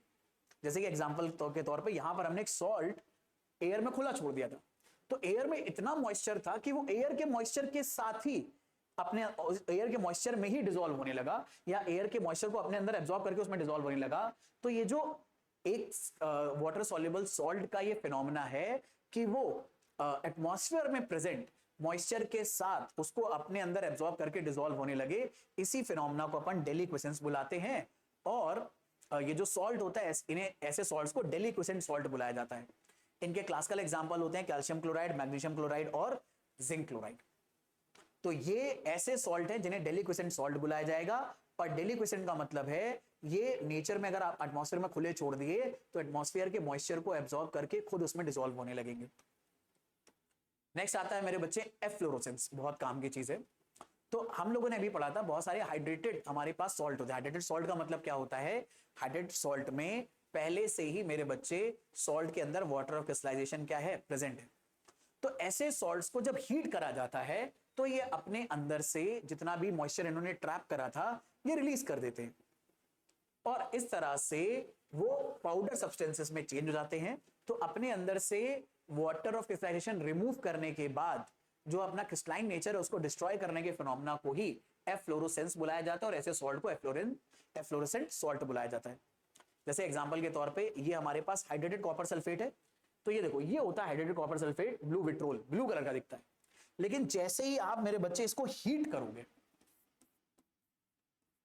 तो अंदर से सारा वाटर रिमूव हो जाएगा, और इस वाटर के रिमूव होने की वजह से इसका कलर भी चेंज हो जाएगा। तो hydrated copper sulphate anhydrous copper sulphate में कन्वर्ट हो जाएगा, और इस तरह से हाइड्रेटेड सॉल्ट में से वाटर ऑफ क्रिस्टलाइजेशन के निकालने के फिनोमेना को ही एफ्लोरोसेंस नाम दिया जाता है। और फिर इससे बनने वाले सॉल्ट को एफ्लोरोसेंट सॉल्ट बुलाया जाएगा। आप एनहाइड्रस सॉल्ट भी इसे बुला सकते हो। तो ये होता है एफ्लोरोसेंस का मतलब। नाम याद रखना, काम याद रखना, ठीक है। आई होप यहां पर ये वाली बात आपको समझ में आ गई। तो ये वो सारी चीजें थी जो हमें इस चैप्टर में कवर करनी थी। थोड़ा वक्त लगा है, ऑलमोस्ट 2 घंटा, लेकिन ट्रस्ट में इस 2 घंटे ने पूरा चैप्टर आपको प्रिपेयर करा दिया जीरो से हीरो। और एक बात बता दूं यार भाई मेरे, ये चैप्टर मैं फिर से बोल रहा हूं, भले चाहे मैंने पता है इस पर टाइम क्यों दिया है, मैंने टाइम इसलिए दिया है क्योंकि इस चैप्टर की बहुत सारी रिएक्शन आगे बहुत सारे चैप्टर में रिपीट होंगी। अगर ये चैप्टर तुमने ढंग से प्रिपेयर कर लिया तो आगे वाले बहुत सारे चैप्टर तुम्हारे लिए बहुत ईजी हो जाएंगे, ठीक है। तो आज यार इतने रखेंगे, मिलेंगे नेक्स्ट क्लास में। तब तक के लिए जम के पढ़ाई करते रहो, रिवीजन करते रहो, जो भी डाउट्स आते रहे हमारे साथ शेयर करते रहो। और पर्टिकुलर देखो यार, अलग अलग स्कूल्स में ना हो सकता है अभी हाफ ईयरली वगैरह में अलग अलग चैप्टर्स आ रहे हो, तो कमेंट सेक्शन में जरूर हम तक रीच आउट करते रहो अगर तुम्हारे कोई पर्टिकुलर चैप्टर तुम्हें पहले कवर करना है, क्योंकि हम लोग अभी चलेंगे लाइन से। बट अगर तुम्हारे हाफ ईयरली एग्जाम में कोई पर्टिकुलर चैप्टर आ रहा है और वो ज्यादातर बच्चों के एग्जाम में आ रहा है, तो हम पूरी कोशिश करेंगे उस चैप्टर को भी जल्दी से पहले कवर कर लिया जाए, भले चाहे वो टाइम मतलब लाइन सीक्वेंस वाइज बहुत बाद में आ रहा हो सकता है 9 चैप्टर पहले आ रहा हो, अमोनिया वगैरह पहले आ रहा हो, कुछ भी आ रहा हो, फिजिक्स में कोई चैप्टर बाद वाला पहले आ रहा हो, तो आप जरूर कमेंट सेक्शन में मेंशन कर दो ताकि हमें पता चल जाए कि ज्यादातर बच्चों को अभी इसकी नीड है। तो सीक्वेंस के चलने के साथ साथ कुछ एक्स्ट्रा क्लास जो अभी हम लोग की सैटरडे संडे फ्री रहती है, अभी आपको सैटरडे संडे हम सर्विस स्टडी के लिए बिल्कुल देते हैं, आप उसमें वाले टॉपिक कवर कर लो ताकि आप स्कूल एग्जाम में भी तहलका मचाओ। और स्कूल एग्जाम में मार्क्स अगर आने लगे तो इतना कॉन्फिडेंस बूस्ट हो जाता है मेरे भाई कि फिर प्री बोर्ड भी बहुत अच्छे जाएंगे और बोर्ड एग्जाम में तो तबाही है दवाई, ठीक है। तो see you in the next class, bye everyone, take a very good care of yourself, see you.